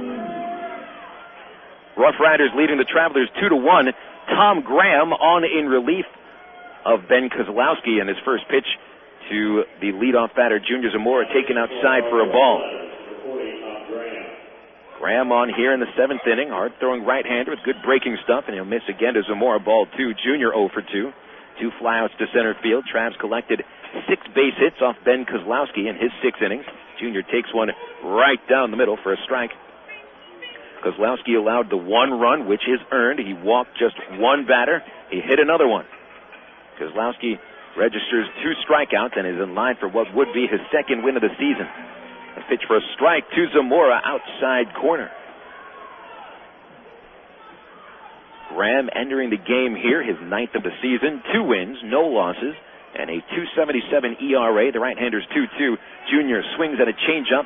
1 hopper to the second baseman, Navarre. He'll throw him out, 1 away. Good changeup by Graham as he had Junior Zamora looking for a fastball. Leaned out in front of the plate and just nubbed it to the second sacker. 1 away. That's 5 in a row set down by Rough Rider pitching, and Travs need to get their hitting shoes on here. Trail by 1 in the 7th. Carlos Duncan stepping in. Duncan singled in the 5th and was caught stealing at second base.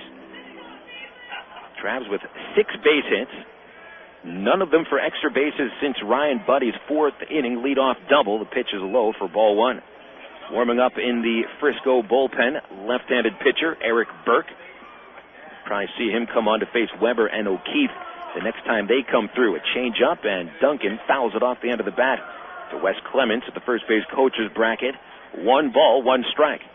2-1, the RoughRiders lead the Travelers in the bottom of the 7th. Frisco winning 4 straight against Arkansas last week at Dr. Pepper 7-Up Ballpark. Time called by the batter as a ball got loose from the maintenance shack in right field. First base umpire Ben Clanton went out to pick that ball up, get it out of the field of play. Now Graham stands square to home plate. Duncan steps up there. Duncan 1 for 2. Here's the 1-1 from Graham. It's outside, 2 balls and a strike. Graham 6'7", 250 pounds, out of Modesto, California. He's had a couple of save situations. 2 saves on the year. Duncan fouls the next pitch back to the screen for a strike, and now the count is 2 balls, 2 strikes. Travs leaving 2 men on base in the 5th inning, a man in scoring position in the 4th and 3rd, left a man at 3rd base in the 1st inning. All told, 6 men left on base in 6 innings. The 2-2 to Duncan. Curveball lined into the gap in left field, base hit. Cut off by Fleming. Duncan stays at first base with his 2nd hit of the evening. Carlos Duncan starting to heat up a little bit with the bat. Base hit number 7. Run for Liniak 2 innings ago. So Steinbrink in on the grass at 3rd base. Shortstop McDougal about 10 steps away from 2nd. Duvar, the 2nd baseman, in normal depth. First baseman Ottavina holds Duncan on. There's a throw to first base, chasing Duncan back. Well, a 1-run deficit. The Travs looking to fight back. Frisco has led since the 6th. James is batting left-handed. He is 1 for 3 with a bunt single. He has scored Arkansas's only runs. A lot of room to work with through the gap at shortstop, and time called by the batter. 3rd baseman Steinbrink not just in on the grass, he's about 5 feet on the grass. If Graham pitches on the outside corner, James may be able to drive it through the gap at shortstop. First pitch. Inside, ball 1. Goldbach snaps the throw to first base, chasing Duncan back. Carlos already caught stealing today. Travs 2 steals in 3 attempts tonight against the catcher, Jeff Goldbach. Travs pitching tonight has come through. They've kept them in this ball game. It has been the offense that has been silent tonight. There's a toss to first base, and Duncan slides in safely. Well, the Travs, I mentioned, had their chances to score against Kozlowski. Arkansas, however, 0 for 9 with a man in scoring position. Right now, looking to get Duncan up to 2nd base. 1 away, 1 ball pitch to James right down the middle for a called strike. A 1-1 count on center fielder Kenny James. And Kenny looks as if he's wanting to work this deep into the count, at least from his first couple of pitches that he's seen. He's going to make this pitcher pitch to him and hopefully work his way on base. Graham at the belt and to the plate with an off-speed pitch. Strike 2 outside corner. James was called out on strikes in the 3rd inning on a changeup. Almost the same pitch thrown by Graham right there.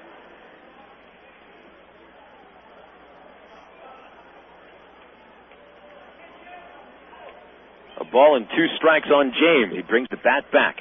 They're setting up inside, and Graham turns to first base and throws over there. Duncan back in safely, diving head first. In order for the Travs to pick up a win today, someone will have to come through with a clutch base hit. May need a few in a row. Another throw to first base, almost thrown away by Graham. Ottavina able to reach out with his right arm and bring that ball back in. Otherwise, Duncan was heading to 2nd base. 2-1 Frisco. RoughRiders at 27 wins and 18 losses, 3 games ahead of the Travs. The 1-2 breaking ball, James just gets a piece of it. A little bit off balance on that curveball. Kenny fouls it back to the screen. Again, Kenny sit there, and you could tell from his body motion that he was waiting on that pitch. He saw the spin of the ball, knew it was going to be an off-speed variety, but still got well out in front, just barely fouled it off to stay alive.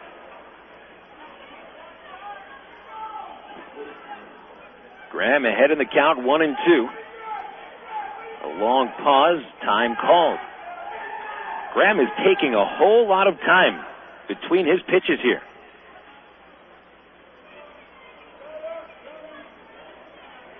He is really slowing the game down. Is that in his favor, however? He may put the batter to sleep. He may put the fielders to sleep. Here's the 1-2, pitch out. Duncan isn't going anywhere.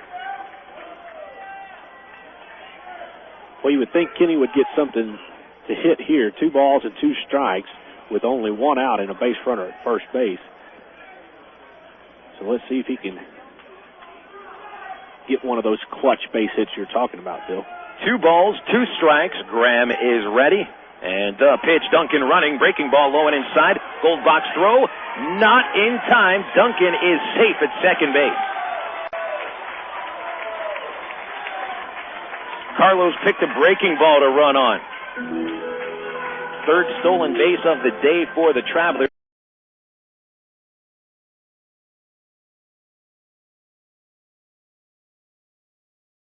And for Carlos, stolen base number 8 in his 10th try. And now the count is 3-2 on Kenny James.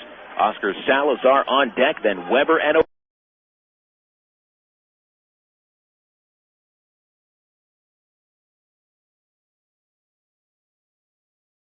to the right side of the infield, advance the runner to third base. Now it's going to take a 2-out base hit from arguably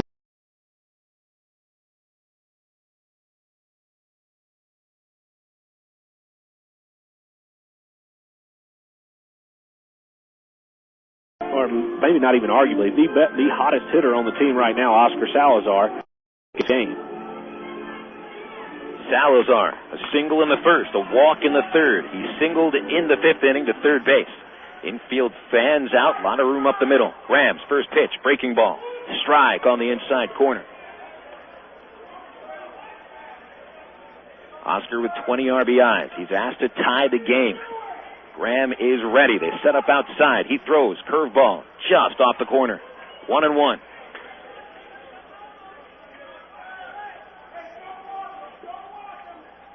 Salazar has really been the only consistent offensive threat for the Travs the last week and a half.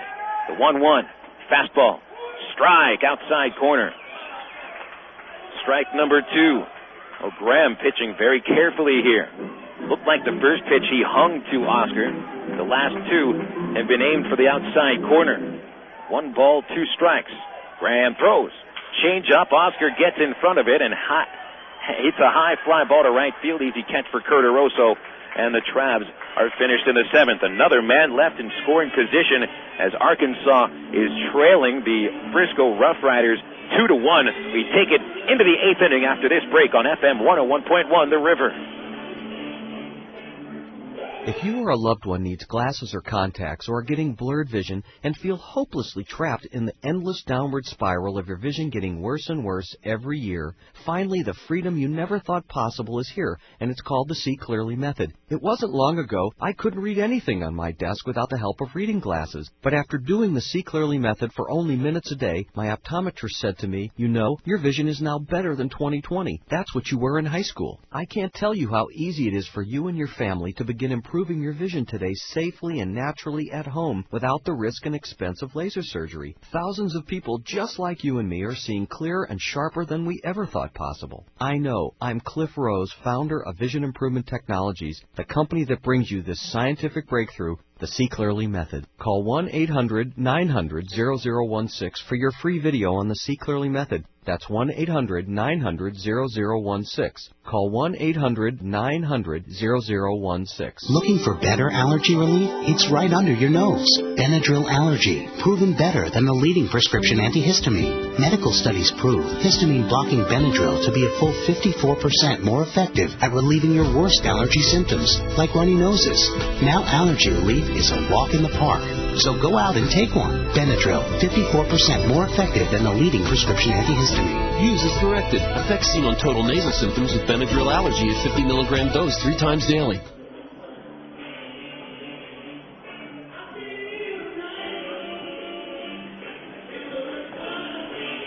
2-1, the Rough Riders lead the Travelers. We're now in the top of the 8th inning at Raywinder Field.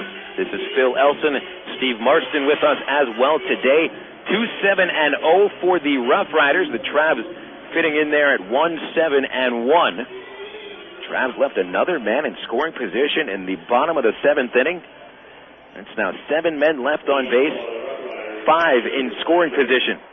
And if my math was right on the road trip, that's about the average the Travs had, about 7.5 base runners left per game. That's about right. Really, Arkansas had a whole lot of trouble hitting with men in scoring position, except for one game, the 12-7 win over Wichita, in which the bulk of the runs came over 2 innings. Andrew Beinbrink leads off the 8th inning. This is his first at-bat of the game. He takes high and inside for a ball from Dusty Bergman. Beinbrink came on to pinch run for Kurt Eroso in the 6th inning after he was hit by a pitch. Here's a line drive just off the glove of Brian Specht. The ball into left center field for a clean base hit. Beinbrink collects a hit in his first trip to the plate today. And Beinbrink had hit very well against the Travs. That is his 8th hit in 17 at-bats against Arkansas pitchers. Beinbrink scored the go-ahead run in the 6th inning. After pinch running for Liniak, he stole second base, took third on a ground ball, and scored on another ground ball. Kurt Eroso standing in. Eroso has been playing see if you can hold this drive with the center field fence twice today. First pitch to the big righty, turns him away, inside, ball 1. Bergman working in his 3rd inning. Dusty facing his 9th batter. He's allowed 1 hit. No walks, no strikeouts. Right-hander Cliff Smith throwing in the Trav bullpen. 1 ball to Eroso. 2 for 3, a triple and a double, both off the center field wall. Bergman gets a strike on the outside corner. 1 ball, 1 strike. Southwest Airlines scores. San Antonio leads Round Rock 8-4 in the top of the 8th inning. Round Rock had an early lead in that game. It has since been erased. Dusty throws to first base, not in time. Pick up a final score from Cincinnati. The Reds beat the Atlanta Braves 9-3. Adam Dunn continues a hot stretch, hitting his major league leading 17th home run. The 1-1 pitch, and Eroso flies it this time to shallow center field. James right there. Kenny will put it away for out number 1. The Mets were down by a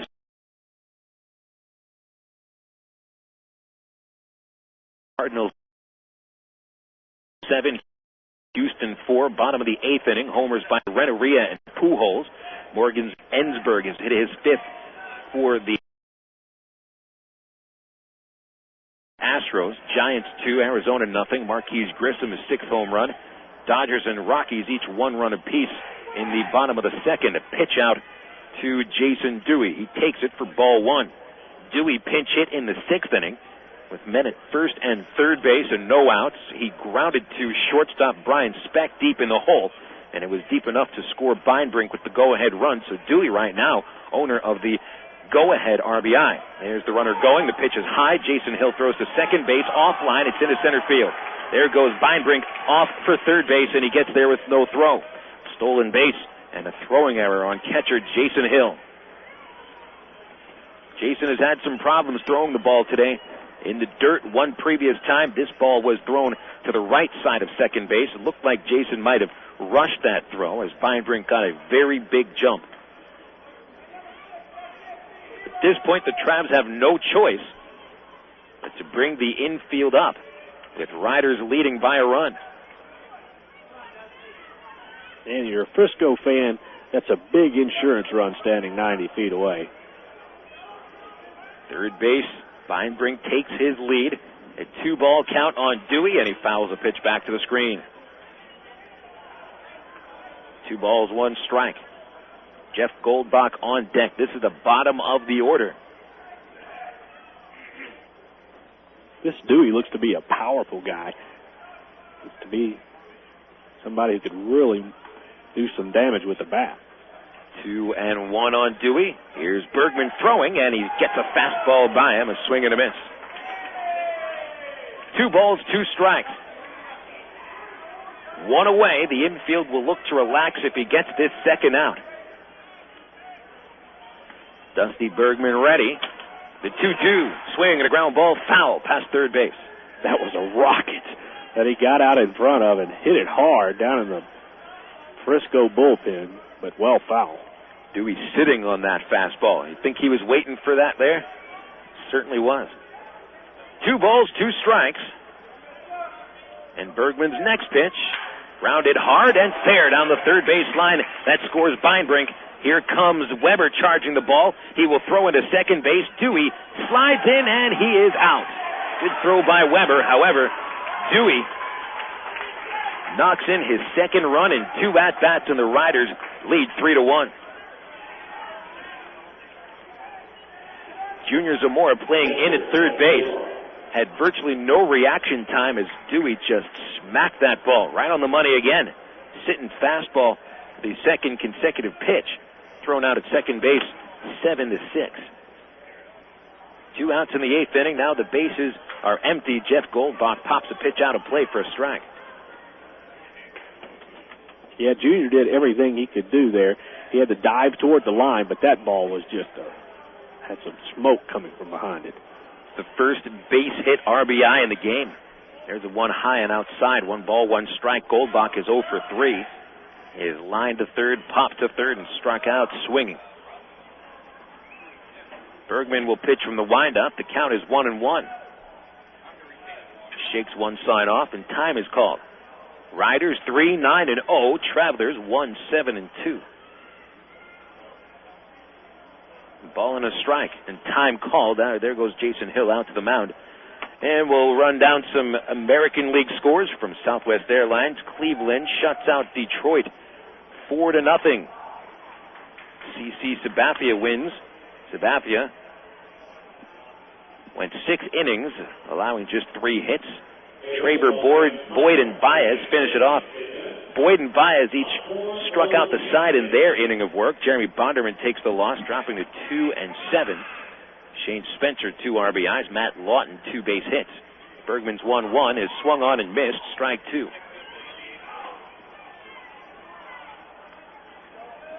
Top of the 9th inning at U.S. Cellular Field. The White Sox 6 and the Toronto Blue Jays 5. Jays have 2 men on and no outs. This pitch is popped out of play, keeping the count at 1-2.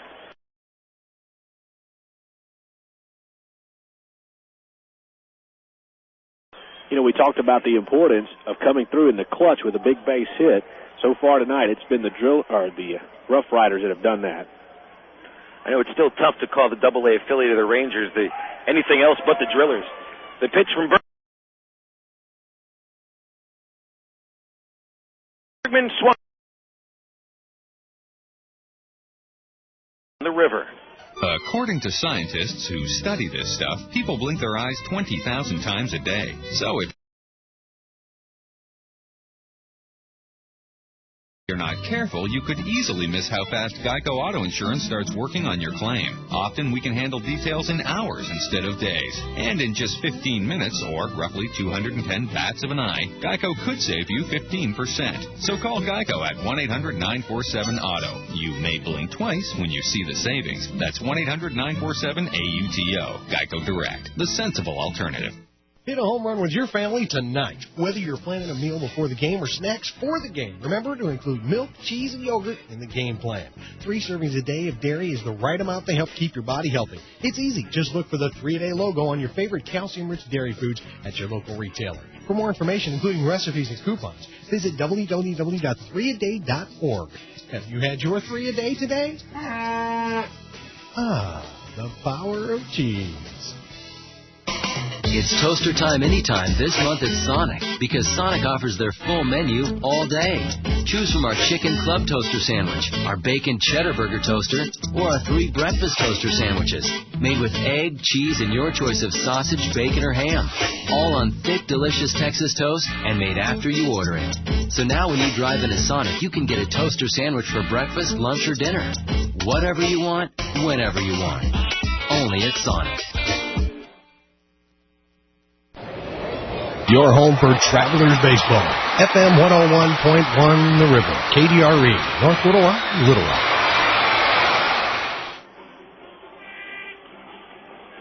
And back out here at Raywinder Field, the score is Frisco 3 and Arkansas 1. Bottom of the 8th inning at Raywinder Field. Phil Elson joining you. So is Steve Marston. Thank you for making Trav Baseball a part of your day. Not a bad game at all. Travs have had their fair chances to score runs today, but they are 0 for 9 with a man in scoring position. New pitcher just has come in for the Frisco RoughRiders. It is left-hander Eric Burke, who relieves Tom Graham. Graham got out of the 7th inning, his only inning pitched, by allowing 1 run. No runs scored on him, no walks, no strikeouts. Burke becomes the 3rd pitcher of the night for the RoughRiders, and he will face Jake Weber and Mike O'Keefe. Ryan Buddy hits 3rd this inning. Good chance that Burke won't face Buddy. There's a right-hander just about ready in the Frisco bullpen. Tim Ireland very good at managing a bullpen. Weber, first pitch outside for a ball. Jake, 0 for 2 today, hit by a pitch in the 5th inning. That's the only time he has reached safely. 1-0, he chops it over the mound. Second baseman Nivar, long way to run. Backhand throw to first. Weber beats it out for an infield single. Well, if the Travs are going to come back in this ball game trailing by 2, this is a part of the order that's going to do it, or you would think that would do it, the heart of the order. Weber starts it off nicely with an infield hit. Oh, nice way to start, as you mentioned, Steve, against Burke, who again is in just to face a couple of batters. Now Mike O'Keefe standing in. The right-hander warming up in the Frisco bullpen is number 10. And there is no number 10 on the roster, so very nice. First pitch to O'Keefe. Swing and a hard ground ball to second baseman Nivar. He bobbles it. He kicks it. Weber safe at first base. O'Keefe at first. Nivar had that perfect double play ball, even bounced right up into his midsection. The ball bounced off the navel, rolled right in front of him. As Nivar took a step to the ball, he kicked it further away. And he just looked up into the night sky thinking, oh my goodness, I just blew a big chance. E4 on Ramon Nivar. And now it is Ryan Buddy stepping into the batter's box. I wonder if he will even get a chance to face Eric Burke. The right-hander is just about ready in the bullpen. And again, it's number 10, and there is no number 10 out there in on the Rough Rider roster. I'll tell you what, not only is there no number 10 on the Rough Rider roster, they don't even have their manager, their pitching coach, their trainer, their hitting coach listed either. I guess the manager isn't important to them. Well, here comes that manager, Tim Ireland, from the third base dugout. By the way, when I say that I guess the manager isn't that important to the Rough Riders, by no means do I say that about their players, the team. I know that without a doubt that Tim Ireland has the utmost respect from his players, from his coaching staff. Might be a different story with the Frisco front office. It is Spike Lundberg getting ready in the bullpen. Lundberg actually wearing number 10. On the roster, he's listed as number 20. And that is going to be it for Eric Burke. Lundberg, the closer for the Rough Riders, is called in, and he is called in to get 6 outs. So we'll take another 60-second pitching change break. But first, 1 out of every 6 American men will get prostate cancer sometime during his life. In fact, prostate cancer is the most common cancer found in American men. Prostate cancer deaths are preventable, but early detection is the key. For more information, go online to arprostatecancer.org. The Travs in position here to do some damage, down 3-1, 2 men on. We'll be back after these 60 seconds on FM 101.1 The River. Hello, this is Steve Stevens, and I'd like to talk to the men out there about a disease you don't want to think about, prostate cancer. Prostate cancer hits 1 in every 6 men during their lifetime. More than 1 million men have been diagnosed in just the last 5 years. 200,000 have already lost their lives. Early detection could have saved a lot of good men. The Arkansas Prostate Cancer Foundation urges you to get tested. So please take the first step, because it's time to say no more to prostate cancer. Hi, fans. This is Phil Elson, voice of the Travs. I hope that you enjoy listening to Traveler Baseball as much as I love broadcasting it. Thanks for welcoming me and Arkansas's only professional baseball team into your house, car, or workplace. Please show your support of the Travelers radio broadcast by thanking our sponsors when you get the chance. Let them know that you heard them. They'll appreciate it, and the Travs certainly do, too. And keep tuning in all season to the Travs on Unforgettable Favorites, FM 101.1, The River. Here is Ryan Buddy stepping into the batter's box against Spike Lundberg. 2 on, no outs. Lundberg, a right-handed pitcher, leads the RoughRiders with 7 saves. Buddy at the plate has hit the ball well 3 times today. 1 hit to show for it, a double in the 4th inning off the left field fence. Lundberg pitching from the stretch. The corner men play in. First pitch, strike right down the middle. Opponents are hitting .450 with runners in scoring position against Lundberg, so he has been hittable in these situations. .339 average overall allowed. Lundberg a .440 ERA in 12 games. Against the Travs, however, Lundberg 3 2/3 scoreless innings, 4 strikeouts. He's at the belt. He's checking second base. The 0-1, Buddy swings late, fouls it up and out of play. Strike 2. Jake Weber is at second base. Weber began the 8th inning with an infield single. Mike O'Keefe then hit a double play grounder to the second baseman Ramon Barr, who kicked it for an error. Tying run at first base. Buddy represents the go-ahead run, but Lundberg leads the count 0-2. A lot of room down the left field line for Buddy. If he can yank one. A 2-strike count. Lundberg throws. Buddy fouls it again. Same spot over the first base rooftop. Ryan Buddy has been hitting the ball hard, not just today, but for the last week. Even when he is made out, Buddy is hitting balls right at fielders. 10 hits in his last 27 at-bats. No balls, 2 strikes. Here's the pitch from Lundberg. It's off the corner for ball 1.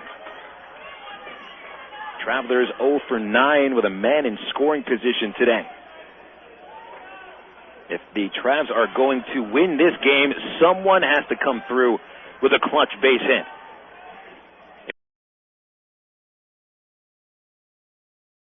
Not Buddy, perhaps Brian Specht. He is on deck. Count is 1-2. Lundberg from the pause, and he pitches. Buddy fouls it back. Pitch might have been a little bit high, but that's where Ryan likes it.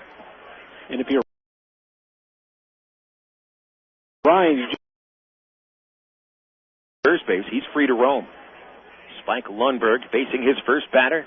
The 1-2 pitch. Fastball popped up right over our heads. And that is another foul ball hit by Ryan Buddy. Still, the count is 1-2. And Buddy spoiled some good pitches so far, so hopefully he can get Lundberg to make a mistake here. Lundberg pitching from the first base side of the rubber. He has his sign. The hands are together. Count 1-2. The pitch. Another foul ball. He's throwing fastballs. He's moving them on Buddy's hands. Ryan is fouling every pitch away. That's 3 straight and 5 foul balls out of the pitches that Lundberg has thrown in this sequence. Frisco 3 and the Travelers 1. Home half of the 8th at Ray Winder Field.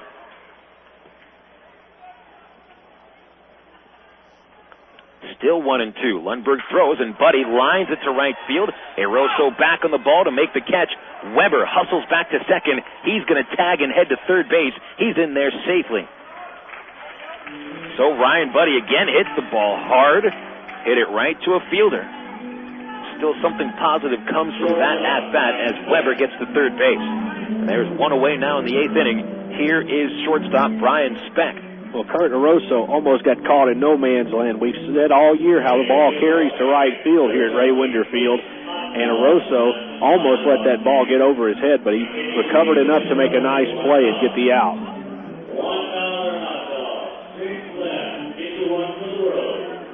Anyone want a $1 hot dog? I guess we'll find out. Brian Speck standing in. Brian 0 for 3. And the first pitch from Lundberg. He tries to check a swing at a breaking ball. But Speck follows through, and that's a strike. Speck with just 1 RBI out of his last 8 games.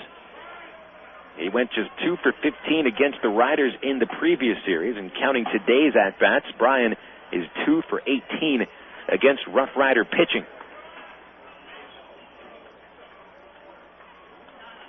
Riders leading by 2 runs. Jake Weber at third base. Mike O'Keefe at first. O'Keefe represents the tying run. There's a quick throw to first base. Mike caught off balance, but he does get back in there. Speck has popped out and grounded out twice. He gets his second at-bat with men on base. An 0-1 count, Lundberg ready. And the pitch. Fastball outside, 1-1.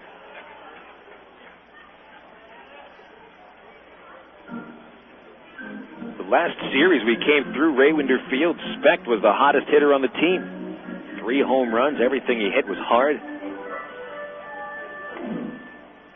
And then he fell into a slump on the road trip. Time called.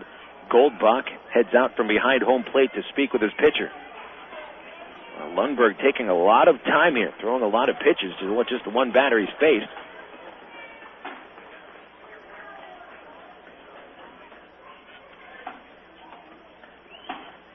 Lundberg spent last year with the Tulsa Drillers, splitting time between the pen and the rotation. Now is the closer for the Rough Riders. He's at the belt with a 1-1 count.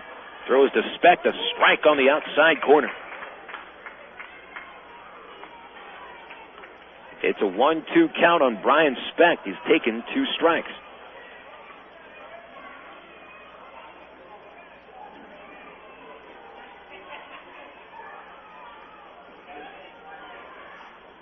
Lundberg has his next sign. Again, the catcher looking for an outside corner strike. The 1-2. Fastball hits the dirt. Blocked by the catcher, Goldbach. It squirted between his legs, but he found the ball before the runners could advance. Well, it's just imperative that somebody for the Travelers come through with a base hit right here. You've got a runner at third base with only 1 out and a 2-run game. You've got to get this runner home. 2-2. O'Keefe careful to take his lead off of first base. Lundberg throws over there. He had almost picked him off about 5 minutes ago. Things slowing down to almost a standstill here in the 8th inning. Lundberg brings the hands together. Speck ready from the left side, and another throw to first base. That time O'Keefe was barely off the bag, and he got in diving.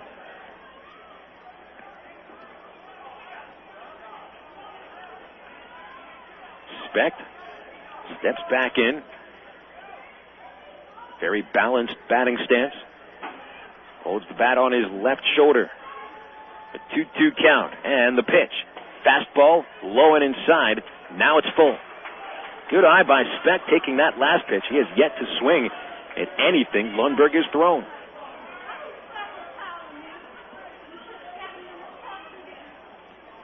Frisco 3 and the Travelers 1 in the bottom of the 8th inning. Travs took a 1-0 lead in the first. Frisco tied it in the third, took the lead in the 6th, and stretched the lead in the 8th.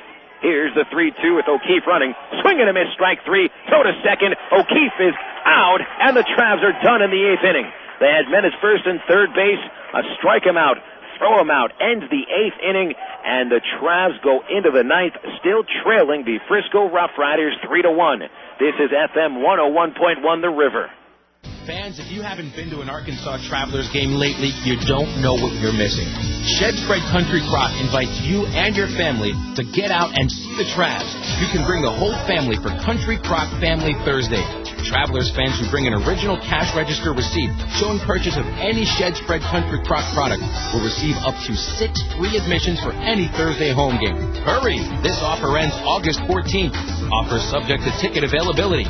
Country Crock. Bring it home. Miller time. It's time to tuck the sun in and give it a good night kiss. Miller time. It's time to put the 9 to 5 back on the shelf. Miller time. It's time to wear the night like a cape and break out the Miller Lite. It's time for real time. At a place called Miller Time.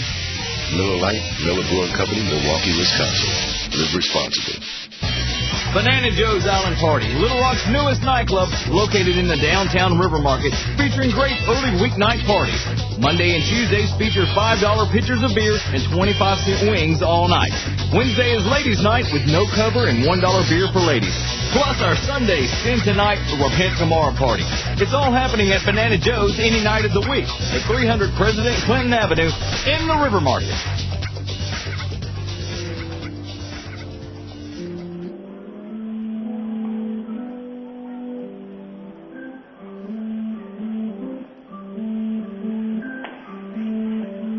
Back at Raywinder Field here in the top of the ninth inning, Cliff Smith comes on in relief of Dusty Bergman. Dusty allowing a run over 3 innings of work.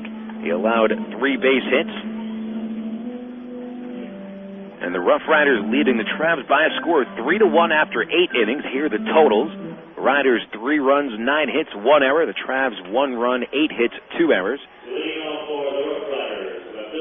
Bergman leaves the game with a no decision, and Cliff Smith comes on in relief. We saw Smith pitching yesterday for the Travs, allowing 2 runs in the 5th inning in the second game loss to Wichita. Smith enters the game with a 6.23 ERA in his 4 games pitched at Double-A. Top of the order, he faces Ryan Fleming, leads off. Ramon Nivar and Lance Nix follow. Riders looking to stretch now out of a 2-run lead. Pitch low and inside for a ball.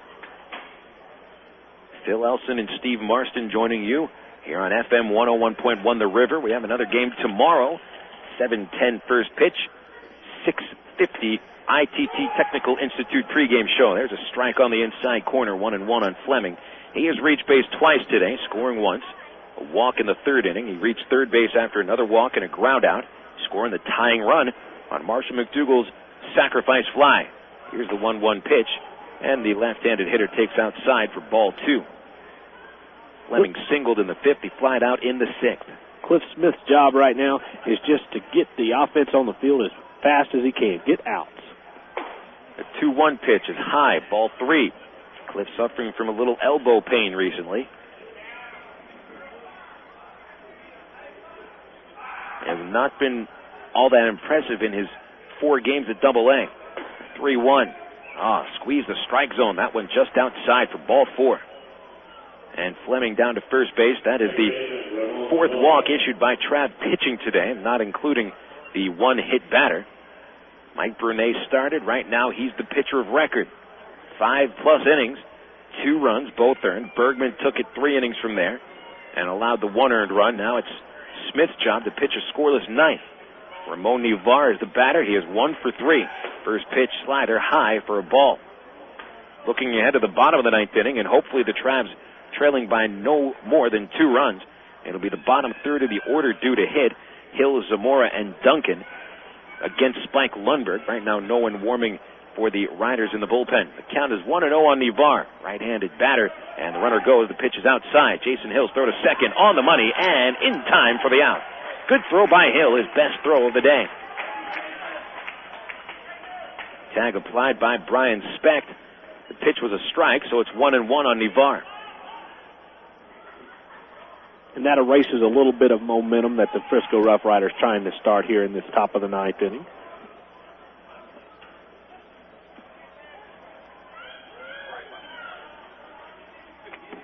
Nivar, a good opposite field hitter. Handles the bat very well. Curveball from Smith is outside, 2-1.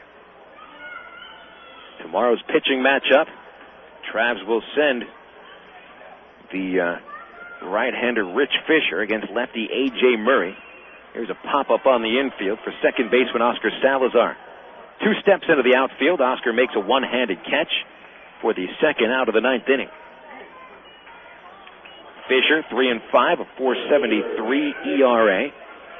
Rich coming off of another pretty good start. Complete game loss to Frisco, 3-2. That game last Friday, that was the final game of the 4-game sweep for the RoughRiders. Fisher allowed just 3 hits in his 8 innings. The Travs out-hit the RoughRiders 9-3, but just as today, the Travs could not come through with a clutch base hit and lost 3-2. Travs went 2 for 11 with a man in scoring position in that game. Today, they're 0 for 10. There's Lance Nix taking a pitch outside for a ball. Let me check if it's 0 for 10. It's actually 0 for 11 today with a man in scoring position. Nix pops this pitch up behind the plate towards the third base side of the field. Jason Hill leans over and knocks the ball out of play. Well, it hit right in the middle of his catcher's mitt. He wasn't able to squeeze the ball. It hit him in the mitt and popped well back into the seats.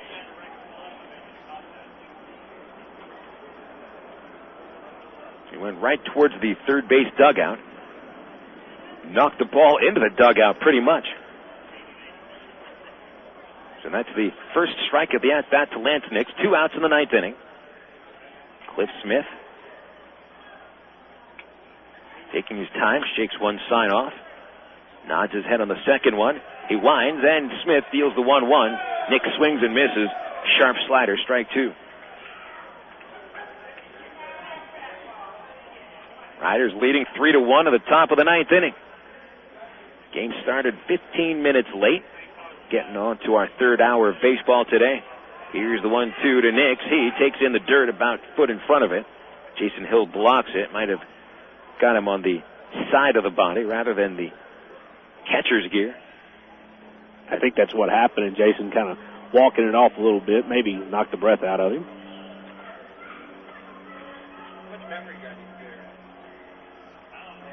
Two balls, 2 strikes. And Jason back behind the plate in his catcher squat.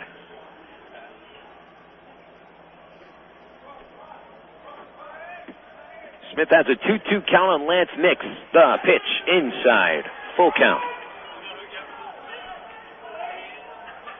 Smith threw a pretty hard fastball there.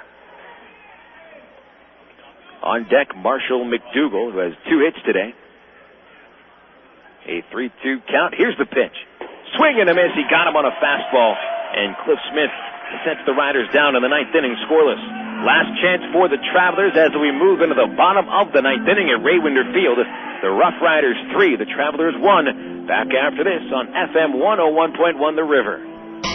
It's toaster time anytime this month at Sonic, because Sonic offers their full menu all day. Choose from our chicken club toaster sandwich, our bacon cheddar burger toaster, or our 3 breakfast toaster sandwiches, made with egg, cheese, and your choice of sausage, bacon, or ham.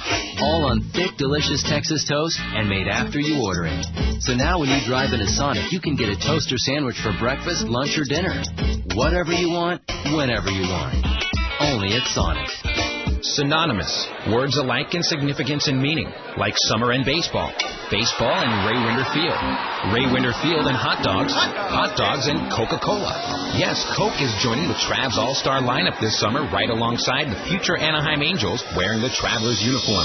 Enjoy the best value in family entertainment in Central Arkansas. Raywinder Field, the Arkansas Travelers, and Coke. 3 summer classics. Call 664-1555 or visit our website at travs.com. Good morning. Good morning. Welcome to this focus group. What a lovely bunch. Are you sure they can't see us behind this window? There's a mirror on the other side, genius. Hey, chill out. What are you, nervous or something? No, everybody loves us. We're the phone company. Now, tell me, which directory do you use? Yellow Book or the other book? Yellow Book. Yellow Book. And you, miss? Yellow Book. That's where I found my plastic surgeon. They're picking the wrong book. What if Yellow Book starts to advertise? More people choose Yellow Book, not the other book.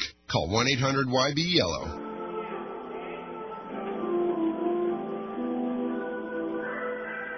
It comes down to the bottom of the 9th inning at Raywinder Field. The Frisco RoughRiders 3, the Arkansas Travelers 1, bottom of the 9th inning, and Spike Lundberg back out. He'll face Jason Hill, Junior Zamora, and Carlos Duncan. Hill takes a first pitch strike on the outside corner. Travs haven't scored since the first inning. Hill is 1 for 3, sent a ball to the track in the 6th. They'll take one outside, and the count is 1-1. Lundberg faced 2 batters in the 8th inning, setting them both down. He's into the stretch with a 1-1 count. The pitch A strike on the outside corner. Fastball. Hill takes it. 1-2.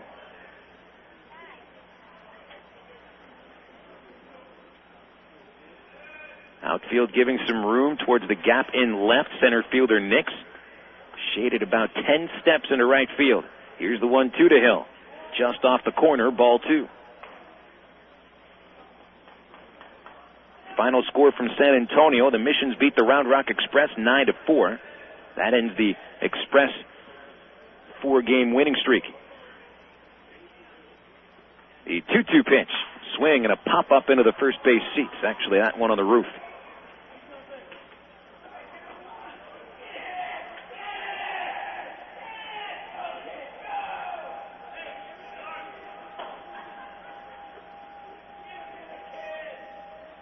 Travs 0 for 11 with a man in scoring position today. That's the reason that they have scored just 1 run on 8 base hits. One other reason, the Rough Rider pitchers have been all around the strike zone today. They have walked only 1 batter. They have hit another. Travs have had to fight for their base runners today.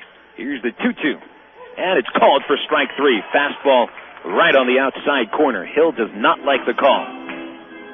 Kicked a little dirt as he walks back into the Trav dugout. He's the first out of the 9th inning. Second strikeout for Lundberg this evening. Lundberg struck out Brian Speck to end the 8th inning with a man on base. Pinch hitter called into the batter's box, Adonis Harrison, subbing for Junior Zamora. Zamora finished the game 0 for 3. Harrison hitting very well recently.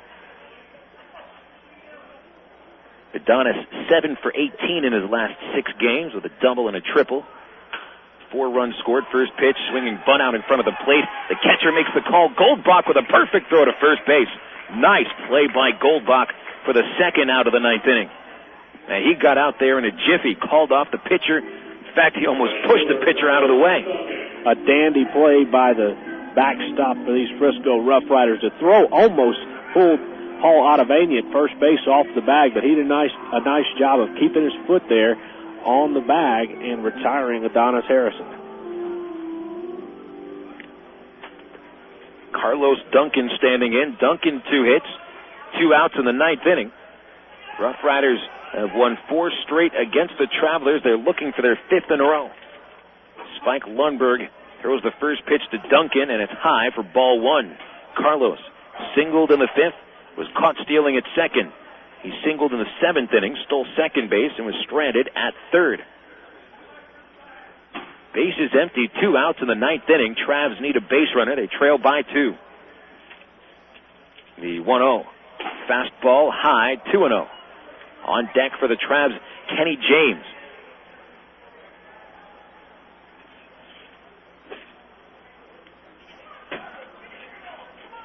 Lundberg from behind the pitcher's mound. Now climbs on top of it, toes the rubber. I literally mean toe it. He just touches that first base side of the rubber with his toes. The 2-0 pitch comes. Carlos fouls it directly over the press box. Strike 1. He may have swung at ball 3 right there.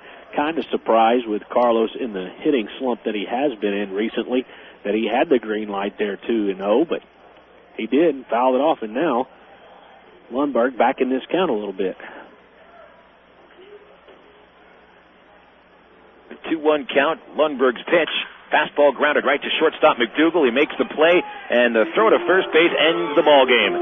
Frisco Rough Riders win the first game of this 4-game series. They have taken 5 in a row against the Arkansas Travelers. Great pitching by the Rough Riders today, and still a lack of clutch hitting for the Travelers. Final score, the Frisco Rough Riders 3, the Arkansas Travelers 1. We'll come back after this break on the postgame report, tell you all about tonight's loss to the Rough Riders on FM 101.1 The River.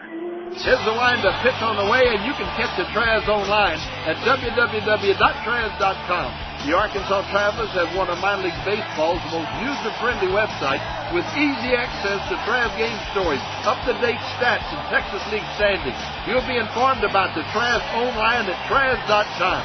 Purchase tickets, Travs souvenirs, listen to the game. Hey, if you could buy hot dogs and popcorn on the website, it'd be like coming to the old ballpark. See us online, www.travs.com. Did you know that most problems of the feet occur because of improperly fitted shoes? Come into Top Shoes and let us measure your feet and fit you with New Balance. New Balance makes shoes for all shaped feet, from size AA to 4E, for pronators and supinators alike. New Balance makes motion control shoes that are great for those who suffer from plantar fasciitis. So what are you waiting for? Come into Top Shoes and let Tops make those feet happy. Top Shoes is located in Little Rock, North Little Rock, Benton, Conway, Russellville, and throughout Arkansas. Hey, free! What a terrific word free is. Freedom, free speech, free enterprise, and of course, free Trav tickets. Hey, there's only one way to get yourself free Trav tickets. Buy a tub of Shed Spreads Country Crock, bring the receipt to a Thursday Traveler home game, and you'll get up to 6 family members into the ballpark for free. Plus, we play Shed Spreads Country Crock Bingo with great prizes all during the game. That's Shed Spread Country Crock free Family Thursday.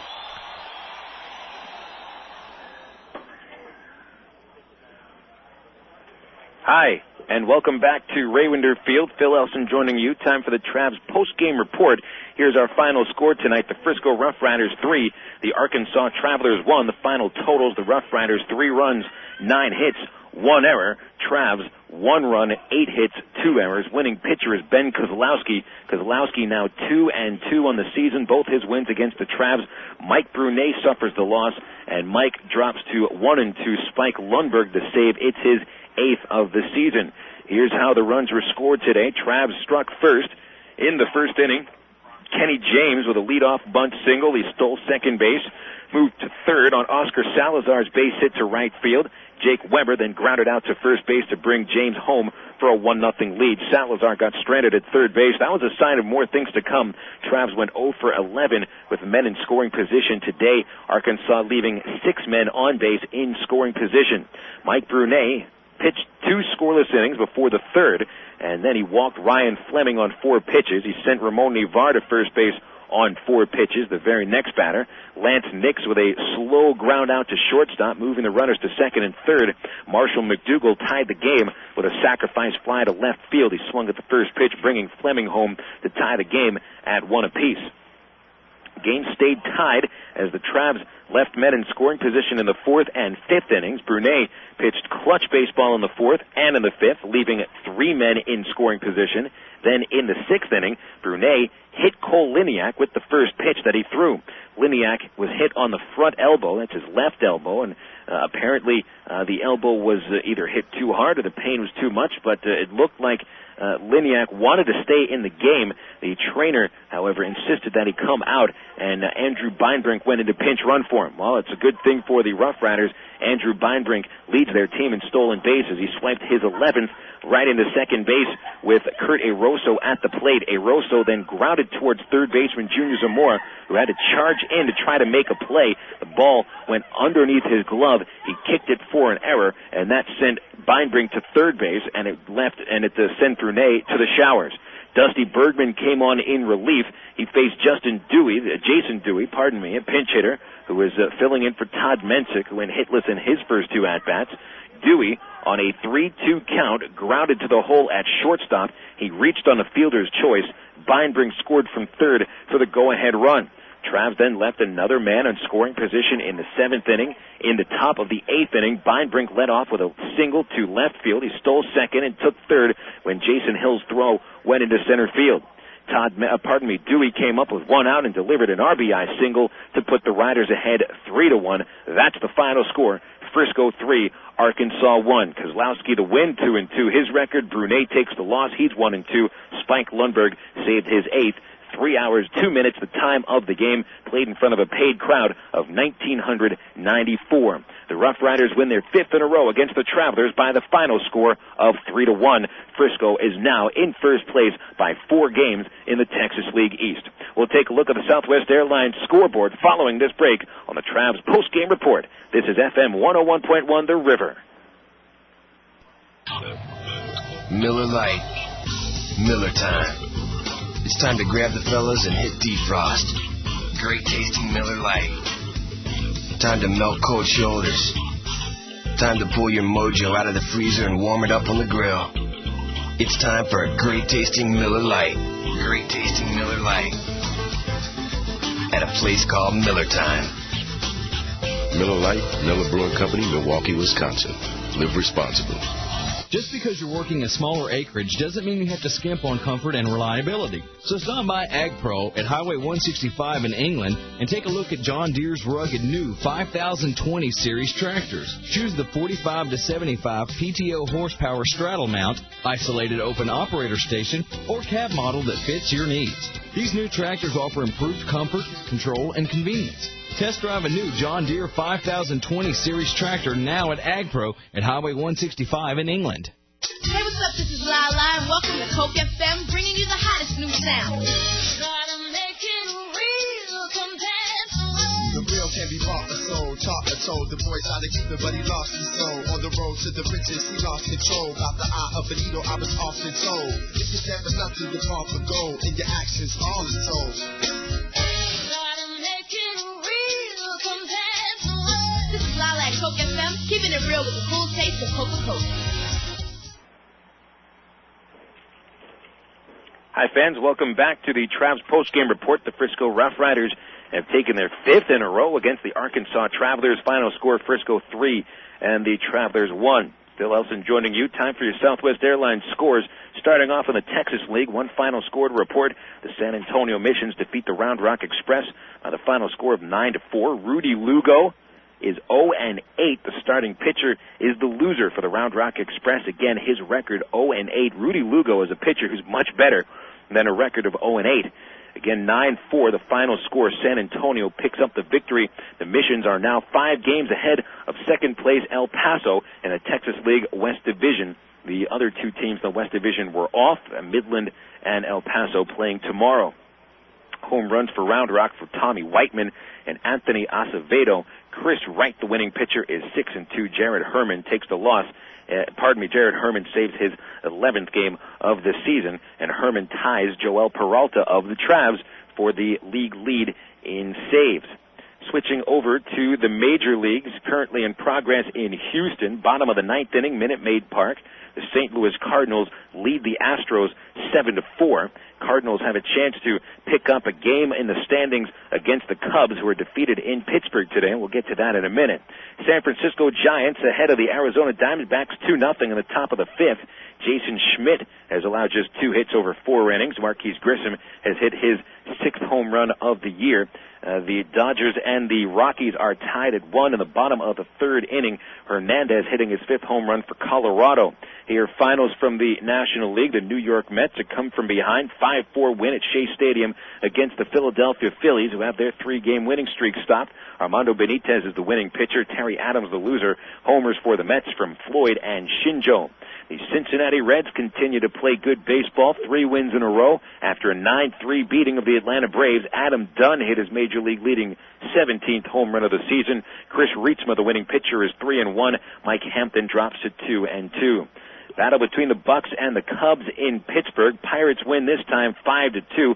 Pirates overcome 3 errors to pick up the victory. Brian Giles and Jack Wilson, the ex-Trav, each of them with 3 home runs. Who would think that Jack Wilson would have as many home runs as Brian Giles this far into May? Jeff D'Amico picks up the win. He's 4-4. He beats Kerry Wood, who drops to 4-2. Mike Williams saves his 13th. The Pirates are 19-26. The Cubs are right now a game ahead of Houston, 2 ahead of St. Louis.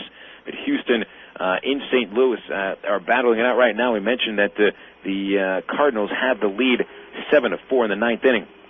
The Montreal Expos beat the Florida Marlins 7-2. Montreal now 2 games behind Atlanta for first place in the NL East. San Diego blown out by Milwaukee, led by 3 homers from Jeff Jenkins. Richie Sexton adds his 15th home run. The Brewers win going away 10-0, a 2-hit shutout for Ryan Franklin. He is 3-4. In the American League, these games in progress at Anaheim, the Orioles lead the Angels 4-0 in the top of the 4th inning. And after 3 innings of play in Seattle, the Royals 6 and the Mariners 4. It is Michael Tucker and Carlos Beltran with home runs for the Royals. For Seattle, Brett Boone hits his 11th. Here are the finals. The RoughRiders affiliate, the Texas Rangers, beat the Tampa Bay Devil Rays 8-7. Ex-driller Mark Teixeira hits his 3rd home run of the season. Cordero the win. Urbina got his 14th save. Jesus Colomé drops to 1-2.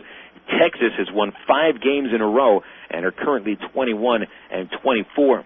In U.S. Cellular Field, the White Sox beat the Toronto Blue Jays 6-5. Grappanino, Canerco, and Lee each with home runs. Damaso Marte got the win. Ex-Trav Cliff Polite the loss. He's 1-3. Billy Koch saved his 5th. A 4-0 shutout thrown by the Cleveland Indians over the Detroit Tigers at the Jake. 3 pitchers combining on a 7-hitter. CC Sabathia went the first 6 for his 3rd win of the season. Jeremy Bonderman drops to 2-7 for the Tigers, who have still not won 10 games. They lost their 7th straight. Detroit is 9-35. The New York Yankees take over first place in the American League East Division one day after being tied with Boston. Yankees beat the Bo Sox 4-2 at Fenway. Nomar Garcia-Parra still hitting, 9th home run of the season. Jason Giambi hit his 9th. Roger Clemens picks up the victory, 299th win of his fantastic career. He is now 6-2 on the season, and great job done by Clemens, as he will look for his 300th victory next time out. It'll be, Mariano Rivera saved his 4th of the season. Wakefield takes the loss. He is 4-2. The Minnesota Twins beat the Oakland A's 4-3 at Network Associates. LaTroy Hawkins, the winning pitcher, is 4-0. Eddie Guardado saved his 11th. Minnesota and Pine Bluff's own Torrey Hunter hit his 7th home run of the season. Those are your Southwest Airlines scores, and they're brought to you by the official airline for the Arkansas Travelers, Southwest Airlines. Remember that Southwest.com is the only place online to get Southwest Airlines low fares. So stop searching and start traveling at Southwest.com. We'll be back for a final segment after this break on the Travs Post-Game Report. This is FM 101.1 The River. It's toaster time anytime this month at Sonic, because Sonic offers their full menu all day. Choose from our Chicken Club Toaster Sandwich, our Bacon Cheddar Burger Toaster, or our 3 Breakfast Toaster Sandwiches, made with egg, cheese, and your choice of sausage, bacon, or ham. All on thick, delicious Texas toast and made after you order it. So now when you drive into Sonic, you can get a toaster sandwich for breakfast, lunch, or dinner. Whatever you want, whenever you want. Only at Sonic. Miller time. It's time to tuck the sun in and give it a good night kiss. Miller time. It's time to put the 9 to 5 back on the shelf. Miller time. It's time to wear the knife, have the cape, and break out the Miller Lite. It's time for real time. At a place called Miller Time. Miller Lite, Miller Brewing Company, Milwaukee, Wisconsin. Live responsibly.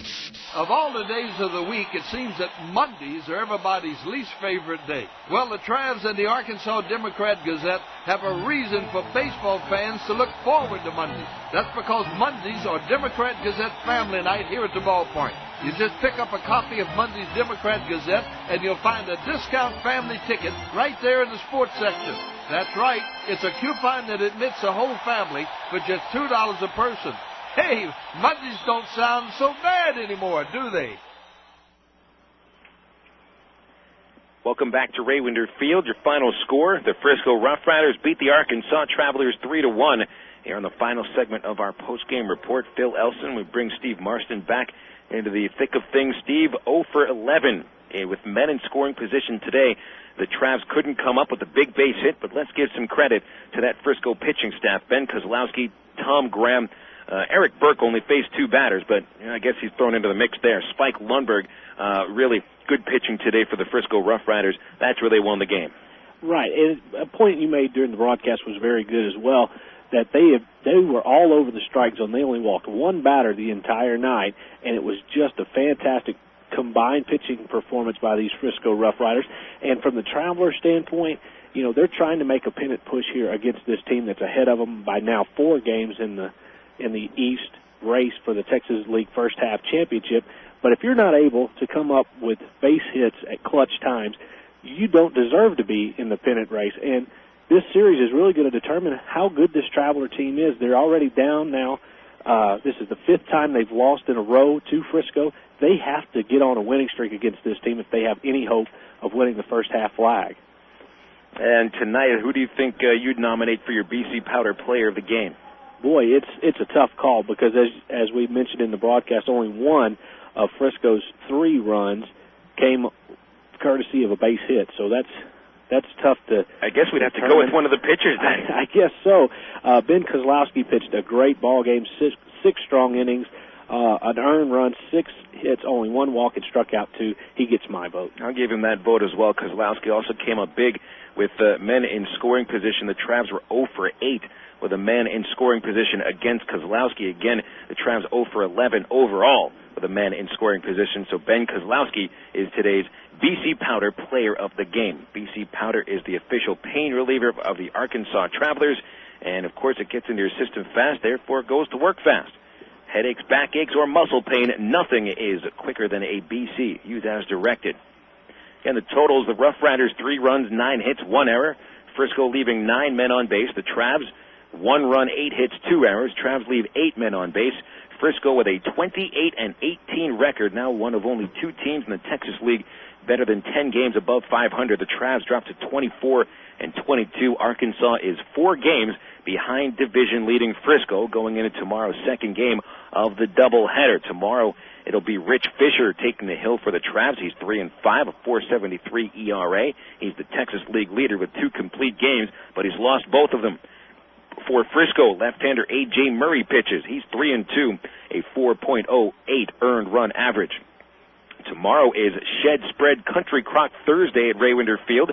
Bring a sales receipt showing a purchase of Shed Spread Country Crock at any local grocery store, and you will get up to 6 people in for free on a general admission ticket to Raywinder Field. Just $2 more for each of you gets you into a box seat. Now, tomorrow's first pitch is at 7:10. The gates open at 6:10, and if you can't be here at Raywinder Field, join me and Steve as we'll have the ITT Technical Institute pregame show at 10 minutes to 7. That's 6:50 p.m. right here on your home for Traveler Baseball and unforgettable favorites, FM 101.1 The River. So that is it from Raywinder Field. Always a pleasure to have you with us for Traveler Baseball. For my broadcast partners Steve Marston and Leewood Thomas back at the studios, this is Phil Elson. So long from Raywinder Field. The final score tonight, the Frisco RoughRiders 3, the Arkansas Travelers 1. Folks, don't forget, it is just a game. And we'll talk baseball again tomorrow night. Arkansas Travelers Baseball has been brought to you by Miller Lite, Sonic Drive-In, BC Powder, Coca-Cola, the Arkansas Prostate Cancer Foundation, and ITT Technical Institute. Remember that all Arkansas Travelers games can be heard only on Unforgettable Favorites, FM 101.1 The River.